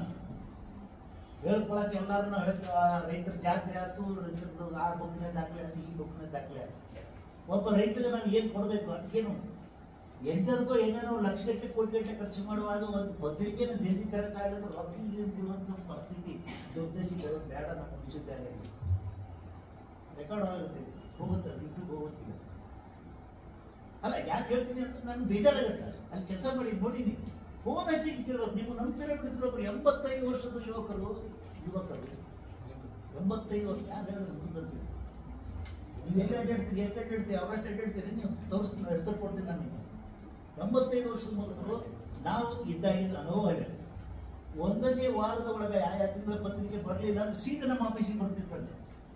ಏನ್ರಿ ಇನ್ನೂ ಬಂದಿಲ್ಲ ನನಗೆ ಆ ಸುತ್ತಿಗೆ ಅಕ್ಟೋಬರ್ ಬಂದಿಲ್ಲ, ಅಕ್ಟೋಬರ್ 1ನೇ ವಾರದಲ್ಲಿ ಕೇಳಿಬಿಡೋರು 3ನೇ ತಾರೀಕು ಆಗೋಕ್ಕೆ ಇನ್ನೂ ಬಂದಿಲ್ಲರಿ ಯಜಮಾನ ನೀವು ಯಾಕೆ ಕಷ್ಟಪಡ್ತೀರಿ, ಯುವಕಂತೀರ ಮುದುಕಂತೀರ. ಅವ್ರಿಗೆ ಯಾರು ಮುದುಕರಾಗ್ಯಾರ ಯಾರು ಯುವಕರದಾರ ಅವ್ರ ಚಟುವಟಿಕೆನ ಗೊತ್ತಾಗ್ತದೆ. ಸಮಸ್ಯೆ ಅಭಿಮಾನ ಇಟ್ಕೊಂಡು ಬಂದಿರ್ತಾರೆ. ಪತ್ರಿಕೆ ಹೇಳಿರೋ ವಿಷಯ ಉಪಯುಕ್ತ ಯಾಕಂದ್ರೆ ವಿಜ್ಞಾನಿಗಳು ಬರೀತಾರೆ ಬೇಕಾದಷ್ಟು ಮಂದಿ. ಆ ವಿಜ್ಞಾನಿಗಳು ಬರ್ತಂತ ರೈತರಿಗೆ ಮುಟ್ಟಬೇಕು ಸರಿಯಾದ ಟೈಮ್ಗೆ. ಮುಟ್ಟಲಿಲ್ಲ ಅಂದ್ರೆ ಉಪಯೋಗ ಏನು? ಮಳೆ ನಿಂತ ಮೇಲೆ ಪಡಿ ಕೊಟ್ಟು ಹಿಡ್ಕೊಂಡು ತಗೊಂಡು ಏನು ಮಾಡ್ಬೇಕು? ಮಳೆ ಇದ್ದಾಗ ಪಡಿ ಕೊಟ್ಟು ಹಿಡ್ಕೊಂಡ್ರೆ ಅದು ಉಪಯೋಗ ಆಗುತ್ತೆ. ನಿಂತ ಮೇಲೆ ಅಲ್ಲದು ಅಷ್ಟೊಂದಾದ ನೋಡಿ ಪಡಿ ತಗೊಂಡು ನಿಮ್ಗೆ ಯಾವ್ದು ಬೇಕು ಅಂದ್ರೆ ಹಂಗಾಗಿ ಇವತ್ತಿನ ಪರಿಸ್ಥಿತಿ. ವಿಶೇಷವಾಗಿ ನಮ್ಮ ಪತ್ರಿಕೆಗಳು ಆಗಿದ್ದಕ್ಕಷ್ಟು ಅಭಿಮಾನದಿಂದ ಅಷ್ಟು ಸಂಕಟದಿಂದ ಹೇಳಕತ್ತೆ. ನಾನು ಸ್ವಲ್ಪ ನೀವು ಹೋದಾಗ ವಿಚಾರ ಮಾಡಿದ್ರೆ ರೈತರ ಪರವಾಗಿ ನೀವು ಕೇಳಿದ್ರೆ ಅವರು ಏನು ಉತ್ತರ ಕೊಡ್ತಾರೆ ಅನ್ನೋದ್ರ ಮೇಲೆ ನಿಮ್ಗೆ ಅವರ ಧೋರಣೆಗಳು ಅರ್ಥ ಆಗ್ತದೆ. ಬದಲಾಗುವ ಧೋರಣೆಗಳನ್ನು ನಾವು ಲಕ್ಷ್ಯದಾಗಿಡಬೇಕು. ಎಲ್ಲಿ ನನ್ನ ನಮಸ್ಕಾರಗಳು. ಅದೇ ರೀತಿ ಧಾರವಾಡ ಕೃಷಿ ವಿಶ್ವವಿದ್ಯಾಲಯ ಅಂತ ಶ್ರೀ ಗುರಪ್ಪ ಸುಟೇನವರು ಗದಗದಿಂದ ಕೇಳಿದರು. ಆಗ ಜವಾರಿ ಬಸಣ್ಣ ಕೊಟ್ಟಂತ ಉತ್ತರ ಈ ರೀತಿ ನೋಡಿ ಶ್ರೀ ಗುರಪ್ಪನವರೇ, ನಿಮ್ಮ ಈ ಪ್ರಶ್ನೆ ನಾನು ಶಾಲೆಗೆ ಹೋಗುವ ದಿನಗಳಿಂದಲೂ ಕಾಡ್ತಿತ್ತು. ನನಗೂ ಕೂಡ ಸಣ್ಣವಿದ್ದರಿಂದ ಈ ಥರದ್ದು ಒಂದು ಪ್ರಶ್ನೆ ಕಾಡ್ತಿತ್ತು. ಸಣ್ಣವರಿಂದ ಅನುಭವ ಆಗಿದ್ದೆ. ಮನೆಗೆ ರೈತಾಪಿ ಬಂದೆ ನಾನು ಪರವಾಗಿಲ್ಲ, ನಮ್ಮದು ರೈತಾಪಿ ಬಂದಾನೆ. ಅವಾಗ ನಾವು ಹುಡುಗಿ ಹೇಳ್ತಿತ್ತು ಮನೆಯಾಗ ಹಾಲು ವಾಸನೆ ಅದು ಅಲ್ಲದೆ ಅಮ್ಮ ನಾವೆಲ್ಲ ಬೇಗ ಕೊಟ್ಬಿಟ್ರೆ ಹಾಲು ಸಿಂಗರ್ ಬಳಿ ತಿನ್ನ ಕುದಿಗಳು ಅರ್ಥ ಇದ್ದಾಗ ಸಿಂಗರ್ ಬಳಿ ತಿಂದ್ರೆ ವಾಸನೆ ಹಾಕೋಗ್ಬಿಟ್ರೆ ಏನನ್ನ ತಿಂತದೋ ಎಮ್ಮೆ ಆ ವಾಸನೆ ಹಾಲಿನಲ್ಲಿ ಬರುತ್ತದೆ. ಇವತ್ತಿನಿಂದ ಕೆಲವೊಂದು ಹಾಲು ಕುಡಿಯೋದು ಬಿಟ್ಬಿಡ್ತಾರೆ ಎಮ್ಮೆ. ಯಾಕಂದ್ರೆ ಎಮ್ಮೆ ಏನೇನು ತಿಂತಿದೆ ಹಾಲಿಗೆ ಯಾಕೆ ವಾಸನೆ ಬರ್ತಿತ್ತು? ಯಾಕಂದ್ರೆ ಮಳೆಗಾಲ ದಿವಸ ನಮ್ಗೆ ಏನು ಕುಡಿಯ ಈ ಕೆಟ್ಟ ವಾಸನೆ ಒಂದು ಈಗಿನ ಈ ಹಾಲು ಕುದಿಸೋದೈತ, ಹಾಲು ಕುದಿಸೋವನ್ನ ಹಿಂಡುವಾಗಿನ ಶುಚಿತ್ವ ನೈರ್ಮಲ್ಯ ಅಂದ್ರೆ ಅವ್ರು ಹಿಂಡು ಹೊತ್ತಿನಾಗ ಅವ ಸ್ವಚ್ಛ ಸ್ವಚ್ಛ ಇರಬೇಕು, ಹಿಂಡ ಸ್ವಚ್ಛ ಇರಬೇಕು, ಚುಟ ಸೇರಬಾರ್ದು, ಅದು ಇದು ಬಗ್ಗೆ ಎಲ್ಲ ಹೇಳ್ತಾರೆ. ಅವರು ಎಲ್ಲ ಇದ್ರೂ ಕೂಡ ಒಮ್ಮೊಮ್ಮೆ ಹಾಲಿನಾಗ ಯಾಕೆ ವಾಸನೆ ಬರ್ತದೆ ಮುಂದೆ ಸಂಕ್ಷಿಪ್ತ ಮಾಡೋದಕ್ಕೆ ಆದಷ್ಟು ಅಂತ ರೋಗ ಬಂದಿತ್ತಂದ್ರೆ ಅಜೀರ್ಣ ಆಗಿತ್ತಂದ್ರೆ ದನಕ್ಕೆ ಅಥವಾ ವಿಷ ಬೀಳುತ್ತೆ ಅಂದ್ರೆ ಎಷ್ಟು ಎಸ್ಬೇಕಂತೀವಲ್ಲ ಅಂತ ಹೊತ್ತಿನಾಗ ಹಾಲಿನ ಬಣ್ಣ ಮತ್ತು ರುಚಿ ವಾಸನೆ ಬದಲಾಗಿರುತ್ತೆ. ಇದು ಪಶುಪಾಲನೆ ಆಗ್ಲಿಕ್ಕೆ ಗೊತ್ತಾಗಿರ್ಬೋದು. ಇನ್ನು ಕೆಚ್ಚಲ್ ಮೇಲೆ ಬಂದದ್ದು ದನ ಅಂತೂ ಆಕಳಲ್ಲಿ ಎಮ್ಮಾಗಲಿ ಅಂತ ಹಾಲು ಅದು ನಿಸರ್ಗದ ನಿಯಮ ನೆನ್ಪಿಡ್ಬೇಕು ನಾವು. ಇನ್ನು ಈ ಸಿಗರೇಟ್ ಸೇದೋರು ಅಥವಾ ಗುಟ್ಕಾ ತಿನ್ನೋರು ಬಾಯಿಂದ ಅಥವಾ ಅವ್ರ ಹತ್ರ ಹೋಗಿ ನಿಂತು ಸಾಕು ಅವ್ರ ಜೊತೆಗೆ ಮಾತಾಡಿದ್ರೆ ಆಮೇಲೆ ಬೆಳ್ಳುಳ್ಳಿ ಅಥವಾ ಈರುಳ್ಳಿ ತಿಂದು ಬಂದಿದ್ರು ಅಂದ್ರೆ ಅಂದ ಮೊಸರು ಬೆಳ್ಳುಳ್ಳಿ ತಿಂತಾರ ಅಂತ ಆ ವಾಸನೆ ಬರ್ತಾದ್ರೆ ಊಟವಾದ ಬಡಿಸು ಪಾನ್ ಹಾಕಿದ್ರೆ ಅಂತ ಮಕ್ಕಳು ಕೂತ್ರ ಅಥವಾ ಇತ್ತೀಚೆಗೆ ಏನು ಗುಟ್ಕಾ ಮತ್ತೆ ತಿಪ್ಪಿದ್ರ ಗಲೀಜ್ ಕಸ ಇದ್ರ ಆಮೇಲೆ ಅಲ್ಲೇ ಇಲ್ಲೇ ಮಿರ್ಚಿ ಭಾಳ ಜಾತ್ರೆ ಸಂತಿ ಇಂಥದ್ದು ಭಾಳ ಇದ್ದೇ ಇರ್ತಾವ ಅಂತ ಮಕ್ಕಳು ಅಲ್ಲಿ ಕೆಲವೊಂದು ಸಸ್ಯಗಳ ಗಂಟುಗಳು ಇರ್ತಾವೆ, ತಪ್ಪಲುಗಳೊಳಗೆ ವಾಸನೆ ಇರ್ತಾವೆ. ಅಕಸ್ಮಾತ್ ಅಂತ ಹುಲ್ಲುಗಾಲಿನ ಮೀಸಕ್ ಮಾಡ್ತಾರೆ. ಈ ದನ ಎಣ್ಣೆ ಹೊರಗೆ ಬಿಡ್ತಾರೆ, ಮೇಯಕ್ಕೆ ಬಿಡ್ತಾರೆ. ಮೇಯಕ್ಕೆ ಬಿಡೋದು ಹಳ್ಳಿವಾಡದಾಗ ಜಾಗ ಇದ್ದಲ್ಲಿ ಬಿಡ್ತಾರೆ. ಇವು ಬಿಟ್ಟಾಗ ಏನು ಮಾಡ್ತಾರೆ, ಹಸರಿಂದ ಏನೇನು ಬೆಳೆದಿರ್ತೋ ಅದು ತಿನ್ಕೊಂಡು ಹೋಗಿರ್ತಾವೆ. ನಡಿಬೇಕು ಕಸ ಇರ್ತಾವೆ ಇಂಥವೆಲ್ಲ. ಕಾಡು ಈರುಳ್ಳಿ, ಬೆಳ್ಳುಳ್ಳಿ, ಉಳ್ಳಾಗಡ್ಡೆ ಅಂತೀವಿ ಹಂಗೆ ಅಂತ ಕೆಲವೊಂದು ಬೇರೆ ಬೇರೆ ಹೆಸರು ಸಸ್ಯ ಅದಾವ ಹೆಸರು ಏನು ತಿಂತವೋ ಗೊತ್ತಿಲ್ಲ ಬಂದ್ಮೇಲೆ ಹಾಲು ಹಿಂಡ್ಕೊಂಡ್ರೆ ಹಾಲು ವಾಸನೆ ಇರ್ತದೆ. ಯಾಕಂದ್ರೆ ತಿಂದಂಥ ಆಹಾರದ ಮುಖಾಂತರ ಇರುವಂಥ ವಾಸನಾ ಕಣಗಳು ರಕ್ತದ ಮುಖಾಂತರ ಬಂದು ಹಾಲಾಗಿ ಮಾರ್ಪಾಡಾಗಿ ಹಾಲಿನ ಮುಖಾಂತರ ಹೊರಬರ್ತದೆ. ಅವಾಗ ಹಾಲಿನ ವಾಸನೆ. ಅದಕ್ಕೆ ಆ ಆಹಾರ ಏನು ತಿಂತಾವ ಅನ್ನೋದು ನಾವು ಲಕ್ಷಿಸ್ಕೊಂಡು ಏನು ರೀ ದನ ಹೊರಗೆ ಬೇಯಕ್ಬಿಟ್ಟಿರ್ತೀವಿ ಏನು ತಿಂತಾವ ಅಂತ ಹೆಂಗೆ ಹೇಳ್ಬೇಕು ರೀ? ಅಲ್ಲಪ್ಪ ನಿನ್ನೆ ಮೆಸಕ್ಕೆ ಹೋಗಿದ್ರೆ ನಿನ್ನೆ ಹೋಗಿದ್ರಿ ಅಲ್ಲಿಂದ ಮೇಸ್ ಬಂದ್ಮೇಲೆ ಇವತ್ತು ಹಾಲು ಹಿಂಡ್ಕೊಂಡು ವಾಸನೆ ಇರೋಲ್ಲ, ನಾಳೆಯಿಂದ ಅಲ್ಲಿ ಮೇಸ್ಬೇಡ, ಜಾಗ ಬದಲಿ ಮಾಡು. ಇದ್ದ ಊರು ಹೊರಗೆ ಇದ್ದ ಎಡಕ್ಕೆ ಹೋಗ್ತಿದ್ದ ಇಲ್ಲಿ ಬದಲು ಬಿಡೋದು ನಾಳಿಂದ. ಅಲ್ಲಿ ಕಳೆ ಕಸ ಹರಿದು ಅದೊಂದು ಅಲ್ಲೇ ತಿನ್ಸೋದಿರ್ತೀವಿ, ಈಚೆ ತಿನ್ನಿಸು, ನಿನ್ನ ಕೈಲಾಗೋದು ಮಾಡು. ಜಗತ್ತು ಸುಧಾರಿಸೋಕ್ಕಾಗಲ್ಲ. ನಾವು ಇಡೀ ಜಗತ್ತಿನಾಗಿರೋ ಮುಳ್ಳನ್ನು ಕಾಲಲ್ಲಿ ಬಿಡಿಬಾರ್ದು ಅಂತಂದ್ರೆ ಇಡೀ ಮುಳ್ಳು ತಿಳಿತೀನಿ ಅನ್ನೋದು ಭ್ರಮೆ. ನಾನು ಚಪ್ಪಲು ಹಾಕ್ಕೊಳ್ಳೋದು ಶಿಸ್ತು, ಆತ್ಮರಕ್ಷಣೆ. ಭ್ರಮೆಗೂ ಆತ್ಮರಕ್ಷಣೆಗೂ ವ್ಯತ್ಯಾಸ ಇರ್ತದೆ. ಇಡೀ ಜಗತ್ತನ್ನೇ ಬದಲಿ ಮಾಡ್ತೀನಿ ಅನ್ನೋದು ಬಹಳ ಕಷ್ಟ, ಅಸಾಧ್ಯವಾದ ಮಾತು. ಅದು ಭ್ರಮೆ, ಇಂಪಾಸಿಬಲ್. ನನ್ನಷ್ಟಕ್ಕೆ ನಾನು ಬದಲಾಗ್ತೀನಿ ಅನ್ನೋದು ಎಸ್, ಓಕೆ, ಫೈನ್. ಹಾಗಾದ್ರೆ ನಮ್ಮ ರಕ್ಷಣೆ ನಾವು ಮಾಡ್ಕೊಂಡ್ರೆ ಸಾಕು. ಹೇಳಿದ್ನಲ್ಲ, ಚಪ್ಪಲಿ ಉದಾಹರಣೆ ಅಷ್ಟು, ಕೊಡಿ ಉದಾಹರಣೆ ಅದೇ. ಮಳೆ ಬರಬೇಡ ಅಂದ್ರೂ ಬರುವುದಿಲ್ಲ, ನಿಲ್ಲೋದು ನಿಲ್ಲೋದಿಲ್ಲ. ಆದ್ರೆ ಮಳೆ ಬಂದಾಗ ನಾವು ಏನು ಮಾಡಬೇಕು? ನಮ್ಮ ಮಟ್ಟಕ್ಕೆ ನಾವು ಕೊಡಿ ಹಿಡ್ಕೋಬೇಕು. ನಮ್ಮ ರಕ್ಷಣೆ ನಾವು ಮಾಡ್ಕೊಂಡ್ರೆ ಸಾಕಪ್ಪ. ಇದು ನೀತಿ ನಿಯಮ ಇದ್ದೇ ಇರ್ತೈತಿ. ಹಂಗೆ ಲಾಸ್ ಹೋದ್ರೆ ಕೊಳಕ್ ಬಿಟ್ಟಿದ್ರ ಕಾರ್ಖಾನೆ ಅಥವಾ ಗಿರಣಿ ಮತ್ತು ಆಸ್ಪತ್ರೆ ಇದ್ರೆ ಈ ಆಸ್ಪತ್ರೆ ಕಚೇರಿ ಎಲ್ಲೆಲ್ಲಿಂದ ವಾಸನೆ ಬರ್ತೈತಿ. ನಿನ್ನ ಮೊನ್ನೆ ಆಗಿದ್ದು ಉದಾಹರಣೆ ಇದೆ. ನಾನು ದ್ರಾಕ್ಷಿ ಬೀಜ ದ್ರಾಕ್ಷಿ ಅಂತ ಅಂಗಡಿಯಿಂದ ತೊಗೊಂಡ್ಬಂದೆ. ಇದು ಏನಪ್ಪ ವಯಸ್ಸಾಗೈತಿ, ಸ್ವಲ್ಪ ಒಣ ದ್ರಾಕ್ಷಿ ಅಂತ ಒಣ ಬಿತ್ತಿಂದ ಒಂದು ತಗೊಂಡು ಅಂತ ತಿನ್ನಕ್ಕೆ ಹೋಗಿ ಮಾಡಿದೆ. ತಿನ್ನಕ್ಕೆ ಹೋಗಿ ದ್ರಾಕ್ಷಿ ಕೆಟ್ಟ ಸಬಕಾದ ವಾಸನೆ ಬರ್ತೈತಿ. ಇದು ಯಾಕೆ ಬಂತು ವಾಸನೆ ದ್ರಾಕ್ಷಿ? ನಾನು ಚೀಲ ನೋಡಿದ್ರೆ ಏನು ಸಬ್ಕಾರಿಲ್ಲ, ಏನಿಲ್ಲ. ಕೈ ಚೀಲ ಕಾಯ್ತಲ್ಲ, ಇದು ಏನೈತಿ ಬೇರೆ ಬೇರೆ ಕಡೆ ಇತ್ತು. ಒಬ್ಬಂದೇ ನಮ್ಮ ಮನೆಯವ್ರನ್ನ ಕೇಳಿ ನೋಡಿದೆ, ತಿಂದು ನೋಡೋದೇನೋ ವಾಸನೆ ಬರುತ್ತೆ. ಹೌದು, ಹುಸಾಗ್ಯಾವ, ಸರ್ಕಾರ ವಾಸನೆ ಬರುತ್ತೆ. ಹೋಗಿ ಅಂಗಡಿಯವ್ರನ್ನ ಹೇಳಿದ ಕಂಪ್ಲೇಂಟ್ ಒಪ್ಕೊಂಡ. ಸಾರಿ ಸರ್, ಅದು ಸರ್ಕಾರದ್ದು ಡಬ್ಬಿ ಇಟ್ಟಿದ್ವಿ, ಅದ್ರಾಗ ನಾನು ಗೋಡಂಬಿದು ಇಟ್ಟಿದ್ವಿ, ಅದ್ರದ್ದು ದ್ರಾಕ್ಷಿದು ಅದ್ರ ಮುಚ್ಚಳ ತಂದಿದ್ವಿ, ಅದರ ಕೈಲಿ ಅದನ್ನ ಹಿಡಿದು ತಂದು ಕೊಟ್ಟಿದ್ದ. ಅದಕ್ಕೆ ವಾಸನೆ ಒಂದು ಕಡೆಯಿಂದ ಇನ್ನೊಂದು ಕಡೆ ಹೆಂಗೆ ಸಂಪರ್ಕ ಆಗುತ್ತೆ ಹಬ್ಬದ. ನೀವೇನು ಬೇಕಾಗಿ ಒಂದು ಉದ್ದಿನ ಕಡ್ಡಿ ಹಚ್ಚಿದ್ರಿ ಅಂದ್ರೆ ಯಾರು ಹೇಳಿಲ್ಲ ಅಂದ್ರೆ ಆ ಮೂಲೆ ಕುಂತೋಗಿ ಒಂದು 2 ನಿಮಿಷ ವಾಸನೆ ಬರ್ತಾರೆ ಉದ್ದಿನ ಕಡ್ಡಿ. ಅದೇ ರೀತಿ ಯಾವ್ಯಾವ ವಾಸನೆ ಯಾರ್ಯಾರಿಗೆ ಯಾವಾಗ ರೂಮ್ನಾಗ ಏನೇನು ಬಂದು ಏನೇನು ಮಾಡ್ತಾರೆ ನಾ ಹೇಳಕ್ಕೆ ಹೋಗೋದಿಲ್ಲ. ಹಂಗಾಗಲ್ಲ. ಅದಕ್ಕೆ ವಾಸನೆ ಹಬ್ಬದ ಪ್ರಕೃತಿ ನಮ್ಮ ಸುತ್ತಮುತ್ತಲಿನ ಪರಿಸರ ಹೆಂಗೈತೆ ಅದನ್ನು ಗಮನಿಸಿದ್ದೀವಿ ಅನ್ನೋದನ್ನ ವಿವರಣೆ ಆಗಕ್ಕೆ ಬರ್ತದೆ. ಬಸ್ ಸ್ಟ್ಯಾಂಡ್ ಇಂಥ ಸಾರ್ವಜನಿಕ ಸ್ಥಳ ಇರುವಂಥ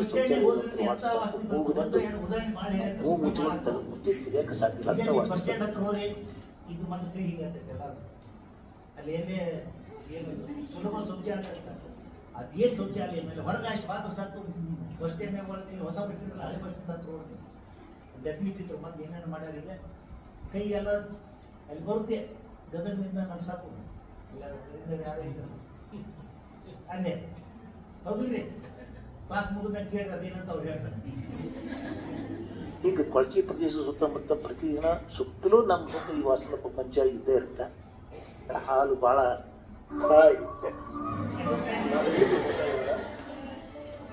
ಇದು ನೀಲಗಿರಿ ಹತ್ರ ಇರುವಂತ ವೈಟ್ ಪ್ಲಾನೆಟ್ ರೆಸಾರ್ಟ್ ಅಂತ ತುಂಬಾ ಬ್ಯೂಟಿಫುಲ್ ಪ್ಲೇಸ್.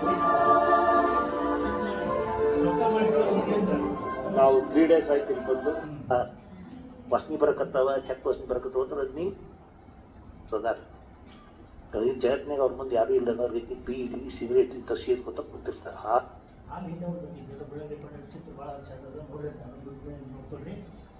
ಪ್ರಶ್ನೆ ಇಷ್ಟ, ಹಿಂದುವಾಗಿ ಸ್ಥಿತಿ, ಹಿಂದುವವನ ಕೈ, ಹಿಂದುವವನ ವಾತಾವರಣ, ಹಿಂದುವವನ ಪಾತ್ರೆಗಳು, ಹಿಂದೂ ಹಾಲು ಹಿಂದುವಂಥ ಪಾತ್ರೆಗಳು ಕೂಡ ಸ್ವಚ್ಛ ಇರಬೇಕು. ಅದು ಸ್ವಚ್ಛ ತೊಳೆದಿರಲಿಲ್ಲ, ಸರ್ಕಾರ ವಾಸನೆ ಬರಕ್ಕಿತ್ತು ಅಂತಂದ್ರೆ ಅಂತೆಲ್ಲ ಹಾಲು ಹಾಕ್ಬೇಡ್ರಿ. ತಿಂದಿದ್ದ ಹಾಲ ಅವಾಗ ಹಾಲು ವಾಸನೆ ತಗೋತೈತಿ.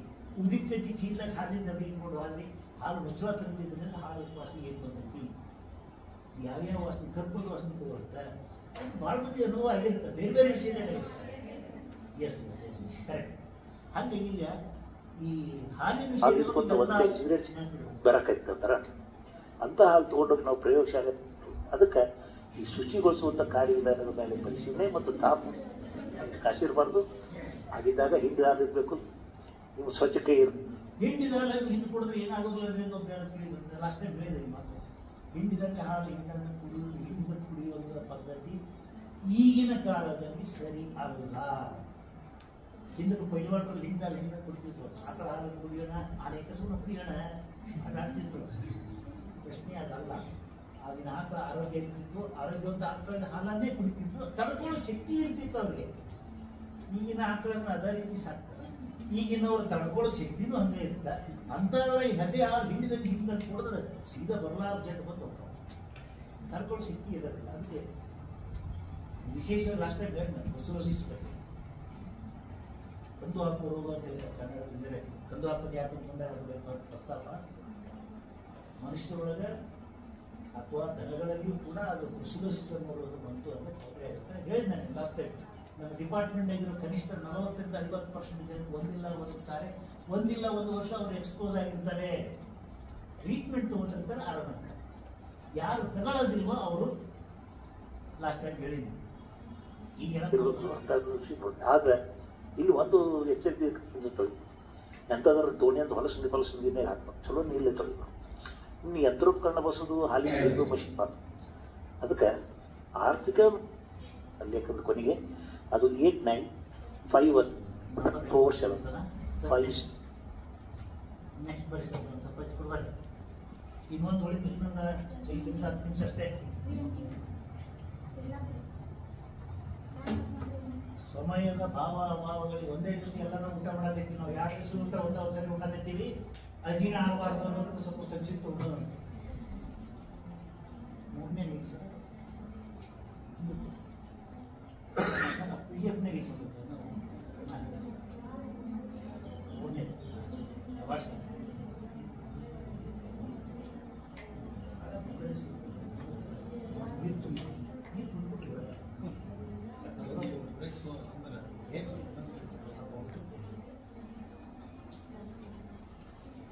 ಅದು ಲೋಡ್ ಆಗುತ್ತೆ. ಮತ್ತೊಂದು ಅಡ್ವರ್ಟೈಸ್ಮೆಂಟ್ ಬರ್ತೀವಿ, ನನ್ನ ಬೈಬಿಟ್ಟು ಡೈರೆಕ್ಟ್ ತೆಗಿಯೋದು ಅಮಾರ್ಷನ್ ತಂದು ಹಾಕೋದು ಅಂದ್ರೆ ಏನು? ಈಗ ನಾವೊಂದು ನೆನಪಿಟ್ಕೋಬೇಕು.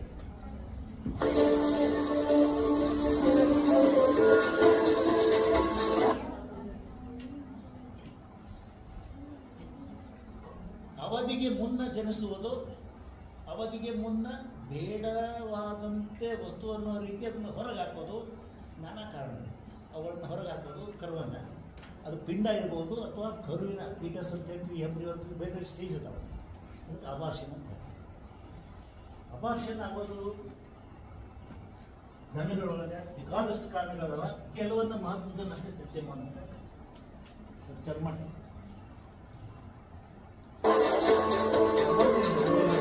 ಚರ್ಚೆ ಮಾಡಿದ್ವಿ.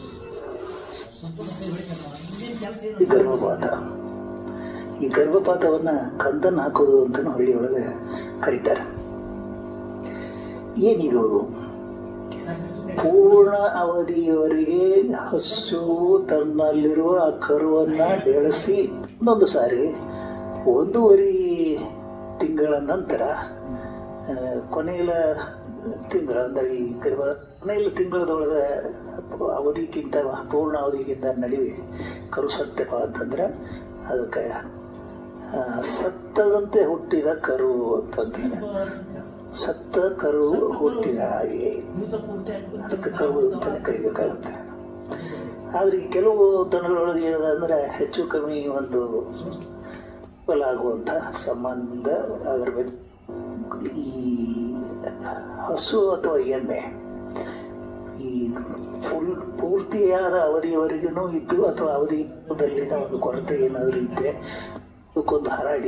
ಒಂದಕ್ಕೊಂದು ಹಾದಾಡಿ ಹೊಟ್ಟಿಗೆ ಏನಾದರೂ ಪೆಟ್ಟು ಬಿದ್ದರೆ ಅವಾಗಲೂ ಕೂಡ ಗರ್ಭಪಾತ ಆಗುವಂಥ ಚಾನ್ಸ್ ಇರ್ತದೆ. ಹಾರ್ಮೋನ್ಗಳ ಚ್ಯುತಿಗಳ ಈ ರಸದೂತಗಳ ಒಂದು ಕೊರತೆಯಿಂದಾಗಿನೂ ಕೂಡ ಈ ಗರ್ಭಪಾತ ಆಗಬಹುದು. ಹಾನಿ ಆಗ್ಲಿಕ್ಕಿಲ್ಲ. ಆದ್ರೆ ಅದರ ಕಾರಣ ನಾವು ತಿಳ್ಕೊಳ್ಳೋದು ಯಾಕೆ ಅವಶ್ಯಕತೆ ಅಂದ್ರೆ ಅದು ಯಾಕಾಯ್ತು ಅನ್ನೋದು ಗೊತ್ತಾದ್ರೆ ಮುಂದಿನ ಸಾರಿ ಆದರೂ ಅಂತಹ ಒಂದು ಗರ್ಭಪಾತ ಆಗಲ್ದಂಗೆ ನಾವು ನೋಡ್ಕೋಬೇಕು. ಒಂದು ಹಿಂಡಿನೊಳಗೆ ಅಂದ್ರೆ ಒಂದು ಸಾಕಷ್ಟು ಸಂಖ್ಯೆ ಒಳಗೆ ಒಂದೇ ಕಡೆ ಇರುವಂತಹ ಎಮ್ಮೆ ಅಥವಾ ಆಕಳ ಗಬ್ಬ ಇದ್ದದ್ರೊಳಗೆ ಏನಾದರೂ ಹೆಚ್ಚಿನ ಪ್ರಮಾಣದಲ್ಲಿ ಅಂದರೆ ಅಧಿಕ ಸಂಖ್ಯೆಯಲ್ಲಿ ಗರ್ಭಪಾತಗಳಾದರೆ ಅವಾಗ ಮಾತ್ರ ನಾವು ಹುಷಾರಿರಲೇಬೇಕು. ವೈಯಕ್ತಿಕವಾಗಿ ಒಂದಕ್ಕೇನಾದ ಒಂದೇ ವೇಳೆ ಮನೆಯಾಗಿದ್ದು ತಂದನ್ನು ಹಾಕಿದ್ರೆ ತಲೆ ಕೆಡಿಸ್ಬೇಕಾಗಿಲ್ಲ, ಅದೇನೋ ಆಗಿತ್ತು ಅಂತ ತಿಳ್ಕೊಂಡು. ಆದ್ರೆ ಒಂದು ವೇಳೆ ನೀವು 8-10 ದನ ಇದ್ದು 20 ದನ 30 ದನ ಡೈರಿ ಅಂತ ಫಾರ್ಮ್ ಇದ್ದು ಅಂದ್ರೆ ಅದರಾಗ ಒಂದಕ್ಕಿಂತ ಹೆಚ್ಚು ದನಕ್ಕೂ ತಂದು ಹಾಕಿದ್ರೆ ಅಥವಾ ಗರ್ಭಪಾತ ಆಗಿದ್ರೆ ಭಾಳ ಎಚ್ಚರಿಕೆ ಇದೆ. ಅಂತಲ್ಲಿ ಬ್ರುಸೆಲೋಸಿಸ್ ರೋಗ ಇರ್ಬೋದು, ಪರೀಕ್ಷೆಯಿಂದ ಗಟ್ಟಿ ಆಗ್ತದೆ. ಮೊನ್ನೆ ಇತ್ತೀಚೆಗೆ ಇಲಾಖೆಯಿಂದ ಕೆಲವು ಕಡೆ ತಪಾಸಣೆ ಮಾಡಿ ಅದನ್ನು ಖಾತ್ರಿ ಮಾಡಿಕೊಂಡಾಗ ಕೆಲವು ಕಡೆ ಐತಿ ಅಂತ ಗೊತ್ತಾಗಿದೆ. ನಮ್ಮ ದೇಶದಾಗ ಅಂಥ ದನಗಳನ್ನು ನಾವು ಆರಾಮ ಮಾಡೋಕ್ಕೆ ನೋಡ್ತೀವಿ, ಆದರೆ ದುರದೃಷ್ಟವಶಾತ್ ಅವು ಪೂರ್ಣ ಆರಾಮ ಆಗೋದಿಲ್ಲ. ಅಷ್ಟೊಳಗೆ ಪ್ರಸಾರ ಮಾಡಿಬಿಟ್ಟಿರ್ತಾವೆ, ಬೇರೆ ಬೇರೆ ಕಡೆ ಆಗ್ತಿರ್ತಾವೆ, ಮನುಷ್ಯರಿಗೂ ಬರ್ತೈತೆ ಅಂತ ಹೇಳಿ. ಬೇರೆ ಕಡೆ ನಾನು ನಿಮ್ಗೆ ಲಾಸ್ಟ್ ಟೈಮ್ ಬಂದಾಗ ಹೇಳಿದ್ದೆ, JCB ಮೆಷಿನ್ ಹಚ್ಚಿ ಹುಡುಕಿದ್ದಾರೆ. ನಮ್ಮ ಆರ್ಥಿಕ ದೃಷ್ಟಿ, ನಮ್ಮ ಪವಿತ್ರ ಭಾವನೆಗಳು ದನಗಳನ್ನು ಆ ರೀತಿ ಮಾಡೋಕ್ಕೆ ಬಿಡೋದಿಲ್ಲ. ನಾವು ಎಲ್ಲಿದ್ದನ ನಾವು ವೈಜ್ಞಾನಿಕವಾಗಿ ಮಾಡೋದು, ಅವ ಧರ್ಮ ನಂಬ್ಕೊಂಡಿರ್ತೀವಿ. ಅವ ಧರ್ಮದಿಂದ ಆಗುವ ಆಹುತ ಅನಾಹುತಗಳನ್ನು ನಾವು ತಡ್ಕೋಬೇಕಾಗುತ್ತೆ. ಏನು ಮಾಡೋಕ್ಕಾಗೋದಿಲ್ಲ. ನಮ್ಗೇನು ಮುಖ್ಯ ರೀ? ನಿಮಗೆ ಕೊನೆಗೆ ಬರೋದು ಒಂದೇ ಪ್ರಶ್ನೆ, ಏನು ಜೀವ ಮುಖ್ಯನೋ, ಏನು ಧರ್ಮ ಮುಖ್ಯನೋ, ಏನು ವಿಜ್ಞಾನ ಮುಖ್ಯನೋ? ಫಸ್ಟ್ ಆರಿಸಿಕೊಳ್ಳೋದು ಜೀವನ. ಆಮೇಲೆ ಹೇಳ್ತಾರೆ, ನನಗೆ ಧರ್ಮದಿಂದಲೇ ಜೀವ ಬರಲಿ, ಇಲ್ಲ ವಿಜ್ಞಾನದಿಂದಲೇ ಬರಲಿ, ಅಥವಾ ಧರ್ಮೀಯ ವಿಜ್ಞಾನದಿಂದ ಬರಲಿ, ಅಥವಾ ವೈಜ್ಞಾನಿಕ ಧರ್ಮದಿಂದ ಬರಲಿ, ನನ್ನ ಜೀವ ಉಳಿಬೇಕು. ಮನುಷ್ಯನ ಅಲ್ಟಿಮೇಟ್ ಕೊನೆಯ ಹಂತದೊಳಗೆ ಮನುಷ್ಯ ಕೇಳೋದು ಅದನ್ನ. ನಾವು ಆರಾಮ ಆಗ್ಬೇಕ್ರಿ, ಹೆಂಗರ ಬರಲಿ, ದೇವರ ಜನರ ಔಷಧ ಆಶೀರ್ವಾದನು ಮಂತ್ರ ತಂತ್ರ ಬೇಕಾದಾಗಲಿ ಒಟ್ಟಿನ ಆರಾಮ. ಯಾರು ಸ್ವಾಭಾವಿಕ ಸರ್. ನೆಕ್ಸ್ಟ್ ಒಂದು ಭ್ರೂಣ ಸಾಯಬೇಕು ಅಂತಂದ್ರೆ, ಗರ್ಭಪಾತ ಆಗಬೇಕು ಅಂತಂದ್ರೆ ಈ ವಿಷಕಾರಿ ಅಂದ್ರೆ ಈ ಗೊಬ್ಬರ, ನೈಟ್ರೇಟ್ ಅಥವಾ ನೈಟ್ರೇಟ್ ಮತ್ತು ಕೆಲವು ಪರಿಸ್ಥಿತಿಗಳು ಸಸ್ಯಗಳು ಏನು ಬರ್ತಾವಲ್ಲ, ಅಂಥ ಸಸ್ಯಗಳನ್ನು ತಿಂದಿದ್ರೆ ಅವು ಒತ್ತಡದ ಬರಗಾಲದಾಗ ಒತ್ತಡ ಇದ್ದಾಗ ಇಂಥವನ್ನ ಕಾಣಬಹುದಾಗುತ್ತೆ. ಈ ಶಿಲೀಂಧ್ರಗಳ ಬಗ್ಗೆ ಆಗಲೇ ಮಾತಾಡಿದ್ರೆ, ಇದು ಉತ್ಪತ್ತಿಯಾಗುವಂಥ ಒಂದು ವಿಷ ಕ್ಲಾವಿಸೆಪ್ಸ್ ಅಂತ ಅನ್ನುವಂಥದ್ದು ಹುಲ್ಲುಗಳು, ವಿವಿಧ ಹುಲ್ಲುಗಳು, ಬೀಜಗಳಲ್ಲಿ ಸಣ್ಣದ ಬ್ಯಾಕ್ಟೀರಿಯಾದಿಂದ ಬರ್ತೈತಿ. ಇನ್ನೊಂದು ವಿಚಿತ್ರ ಅಂದರೆ ಈ ಬ್ರುಸೆಲ್ಲಾ ವೈರಸ್ ಅನ್ನೋದು ಬ್ಯಾಂಗ್ ಕಾಯಿಲೆ ಅಥವಾ ಬ್ರುಸೆಲೋಸಿಸ್ ಅಂತ ಏನು ಕೇಳ್ತಾರೆ. ಇದು ಈ ಬ್ಯಾಕ್ಟೀರಿಯಾ ಒಮ್ಮೆ ಡೈರಿ ಫಾರ್ಮ್ನೊಳಗೆ ಅದು ಹೊಂಟಿದ್ದು ಸಮಸ್ಯೆ ಮಾಡಿತು ಅಂದ್ರೆ ಬಹಳಷ್ಟು ದನಗಳಿಗೆ ಬಂದ್ಬಿಡ್ತೈತಿ. ಆಮೇಲೆ ಇದಕ್ಕೆ ಚಿಕಿತ್ಸೆನೂ ಅಷ್ಟೊಂದು ಸುಲಭ ಅಲ್ಲ. ಅಷ್ಟರಲ್ಲಿ ಅದು ಹಾಲಿನ ಮುಖಾಂತರ, ಆ ದನಗಳ ಜೊಲ್ಲಿನ ಮುಖಾಂತರ, ಆ ಜನಗಳಿಗೆ ಬಿಟ್ಟಂಥ ಮೇವಿನ ಇದನ್ನ ನಾವು ಕಾಣಬಹುದು. ಈ ಲಿಸ್ಟೀರಿಯಾಸಿಸ್ ಅನೇಕ ಡೈರಿ ಫಾರ್ಮ್ಗಳಲ್ಲಿ ಕಾಣಿಸ್ತದೆ. ಏಕಾಏಕಿ ನೋಡ್ರಿ ಹೋದ್ರೆ ಹಳ್ಳಿಗಳ ಈ ಗರ್ಭಧಾರಣೆ ಬಗ್ಗೆ ಕೆಲವೊಂದಿಷ್ಟು ವರದಿ ವೈರಸ್ ಹೆಸರು ಹೇಳ್ತಾರೆ. ಆ ಹೆಸರು ಸುಮ್ಮನೆ ಗೊತ್ತಿರಲಿ ಅನ್ನೋದಕ್ಕಷ್ಟೇ. ಬೊವೈನ್ ವೈರಲ್ ಡಯೇರಿಯಾ, ಪೂರ್ಣ ಲಕ್ಷಣ ಹಸುವಿನೊಳಗೆ ವೈರಸ್ ಆಗಿದಾಗ ಭ್ರೂಣ ಅಂತ ಏನು ಹೇಳ್ತೀವಲ್ಲ, ಅಥವಾ ಪಿಂಡ ಅಂತ ಏನು ಕರಿತೀವಲ್ಲ, ಅದರ ಸುತ್ತಮುತ್ತ ಇರುವಂಥ ನೀರನ್ನು ದೇಹ ವಾಪಸ್ ಹೀರ್ಕೊಂಡು ಕೊನೆಗೆ ಅದು ಅಥವಾ ಮನುಷ್ಯರು ಇತ್ತು ಅಂದ್ರೆ ಗಂಡಸರಿದ್ದರೆ ವೃಷಣಗಳ ಮೇಲೆ ಪರಿಣಾಮ ಬೀರ್ತದೆ. ಅದು ಸಂತಾನೋತ್ಪತ್ತಿಗೆ ತೊಂದರೆದಾಯಕ ಆಗುತ್ತೆ. ಅದೇ ರೀತಿ ಹೆಣ್ಣು ಪ್ರಾಣಿ ಅಂದರೆ ಈ ಎಮ್ಮೆ ಅಥವಾ ಆಕಳುಗಳು ಗರ್ಭಪಾತಕ್ಕೇ ದಾರಿ ಮಾಡ್ತವೆ. ಅದಕ್ಕೆ ಸ್ಟಾಪ್ ರೋಗ ನಿರೋಧಕ ಲಸಿಕೆಗಳು ಲಭ್ಯ ಅದಾವ. ಹೆಣ್ಣು ಕರುಗಳಿಗೆ ಮಾತ್ರ ಬಂಧನೆ ಬಿಡಬೇಕು. ಪುಣ್ಯಕ ಹೆಣ್ಣು ಕರು ಸಣ್ಣದಿದ್ದಾಗ ಅದಕ್ಕೆ ಲಸಿಕೆ ಹಾಕಿದ್ರೆ ಅದಕ್ಕೆ ಬ್ರುಸೆಲೋಸಿಸ್ ರೋಗ ಬರೋದಿಲ್ಲ. ಹಂಗೆ ನೋಡಿ, ಹಬ್ಬದು ಪ್ರಸಾರ ಮಾಡೋದು ಹೋರಿ. ಒಂದು ಆಕಳಿನಿಂದ ಇನ್ನೊಂದು ಆಕಳಿಗೆ ಪ್ರಸಾರ ಮಾಡ್ಬೇಕಾದ್ರೆ ಗೌಡರ ಹೋರಿ, ಗೌಡರ ಕ್ವಾಣ ಏನಿರ್ತಾವಲ್ಲ ಊರಾಗ ಅವು ಪ್ರಸಾರ ಮಾಡ್ತಾವೆ. ಯಾಕಂದ್ರೆ ಒಂದು ಬಿಟ್ಟು ಇನ್ನೊಂದಕ್ಕೆ ಸಂಪರ್ಕ ಮಾಡ್ತಾವೆ. ಅಲ್ಲಿ ಗಂಡಿಗೆ ಔಷಧಿ ಕೊಡೋದಲ್ಲ, ಹೆಣ್ಣಿಗೆನ ಮೊದಲು ಮುಂಜಾಗ್ರತೆ. ಅದ್ರ ಆಕಳಿಗೆನ ಅಥವಾ ಕರಕ್ಕನ ಕರ ಹೆಣ್ಗರ ಇದ್ದಾಗನ ಅದಕ್ಕೆ ಇಂಜೆಕ್ಷನ್ ಕೊಡೋದು ಲಸಿಕೆ. ಆ ವ್ಯಾಕ್ಸಿನ್ ಮಾಡಿಸಿದ್ರೆ ಅದಕ್ಕೆ ರೋಗ ಬರೋದಿಲ್ಲ. ತತ್ವಜ್ಞಾನ ಐತದ ಆ ರೀತಿ ಒಳ್ಳೆಯ ಕ್ರಮನೇ ಅದು. ಅಟ್ಲೀಸ್ಟ್ ಈ ಮಾತು ಬಂದಾಗ ಹೇಳ್ತಿದ್ದೇನೆ, ಹೊರಗೆ ಹೋಗ್ಬೇಡ ಅಂತ ಲಾಸ್ಟ್ ಮಾತಾಡಲಿಲ್ಲ. ಹೆಣ್ಮಕ್ಳಿಗೆ ಹೊರಗೆ ಹೋಗ್ಬೇಡ ಅಂತಿರ್ತಾರೆ. ಯಾಕಂದ್ರೆ ಭಾಳ ಕಾಲ ಕೆಟ್ಟಿರ್ತದೆ. ಕಾಲ ಕೆಡಿಸೋರು ಯಾರು? ಗಂಡು ಮಕ್ಕಳು. ಗಂಡು ಮಕ್ಕಳಿಗೆ ಔಷಧ ಕೊಡೋದು ಬಿಡ್ತಾರೆ, ಹೆಣ್ಣು ಮಕ್ಕಳಿಗೆ ರಿಸ್ಟ್ರಿಕ್ಷನ್ ಆಗ್ತಾರೆ. ಇದು ಪ್ರಶ್ನೆ ಚರ್ಚಾಸ್ಪದ. ಅದೇ ರೀತಿ ಇದೆ ಗರ್ಭಪಾತ ಆಗಬೇಕಾದ್ರೆ ಕಾರಣ ಬೇಕಾಗಿದ್ದು ಕೂಡ ಅದು ಆಗಲ್ದಂಗೆ ಆ ರೋಗ ಬರ್ದಂಗೆ ಮಾಡ್ಕೊಡ್ತಾರೆ. ಬ್ರುಸೆಲ್ಲಾ ಅನ್ನೋ ವ್ಯಾಕ್ಸಿನ್ ಕರುಗಳಿಗೆ ಲಭ್ಯ ಐತಿ. ಡಿಪಾರ್ಟ್ಮೆಂಟ್ನವರು ಅದ್ರ ಬಗ್ಗೆ ಮಾಹಿತಿ ಕೊಡ್ತಾರೆ. ಅದ್ರ ರೀತಿ ಪ್ರಯೋಗ ಮಾಡೋದು ನೆಕ್ಸ್ಟ್. ಈಗೆಲ್ಲ ಕಡೆ ಲಭ್ಯದ, ಅದನ್ನು ಮಾಡಿಸ್ಬೇಕು. ಎರಡನೇದು, ಗರ್ಭ ಇದೆ ದನ ಅನ್ನೋದು ಗೊತ್ತಾಯಿತು ಅಂದರೆ ಈ ಹೇಳಿದಂಥ ಕೆಲವೊಂದಿಷ್ಟು ವಿಷಕಾರಿ ರಾಸಾಯನಿಕರಾಗಲಿ ಸಸ್ಯ ಮಾಸವನ್ನು ಬರೀ ಕೈಯಲ್ಲಿ ತೆಗೆಯಕ್ಕೆ ಹೋಗಬಾರ್ದು. ಗ್ಲೌಸ್, ಆಮೇಲೆ ಈ ದನಗಳ ರೈಟ್ ಆಯ್ತು. ಭಾಳ ಇಷ್ಟೊಂದು ಪರೀಕ್ಷೆ ಮಾಡಲಿಕ್ಕೆ ನಾನು ಭಾಳ ತೊಂದರೆ ಅನಿಸುತ್ತೆ, ನನಗೆ ವಿಷಾದ ಅನಿಸುತ್ತೆ. ಅನಿವಾರ್ಯ ಕಾರಣ. ಇದೇನಾದರೂ ಪ್ರಶ್ನೆ ಇದ್ರೆ ಕೇಳೋರಿದ್ರೆ ಒಂದು ನಿಮಿಷ ಕೇಳಿ, ಇಲ್ಲ ಅಂದರೆ ನಿಮ್ಮ ದಾರಿ ನಿಮಗೆ, ನಮ್ಮ ದಾರಿ ಸ್ಪಷ್ಟ. ಅದು ಏನಿದೆ ಇದಕ್ಕೆ ಹೇಳೋದ್ರಾಗ ಏನಕ್ಕೆ ಈಗ ಒಂದೇ ದಿವಸ ಎರಡು ಊಟ ಮಾಡೋದಕ್ಕೆ ಹೇಳಿದ್ನಲ್ಲ, ಲಾಸ್ಟ್ ಕ್ಲಾಸು ಈ ಕ್ಲಾಸು ಎರಡು ಒಂದೇ ಮಾಡೋದಕ್ಕೂ ಇದಾಗಬೇಕು ಅಂದರೆ ಸರಿ.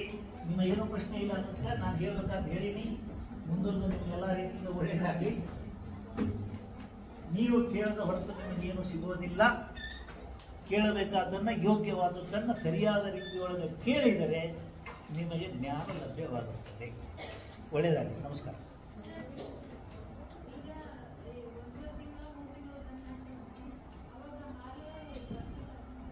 ಹಾಲು ನೋಡ್ರಿ, ಹಾಲು ಬರ್ಬೇಕಾದ್ರೆ ಅದಕ್ಕೊಂದು ಹಾರ್ಮೋನ್ ಅಂತ ಹೇಳಿದೆ ನೀವು, ಪ್ರೊಲ್ಯಾಕ್ಟಿನ್ ಅನ್ನೋ ಹಾರ್ಮೋನ್ ಇರ್ತೈತಿ. ಅದಕ್ಕೆ ನೀವು ಹೇಳಿದ್ರೆ ಅಷ್ಟೇ ಜೋಡಿಸಿ ಹೇಳ್ತೀನಿ ನಾನು.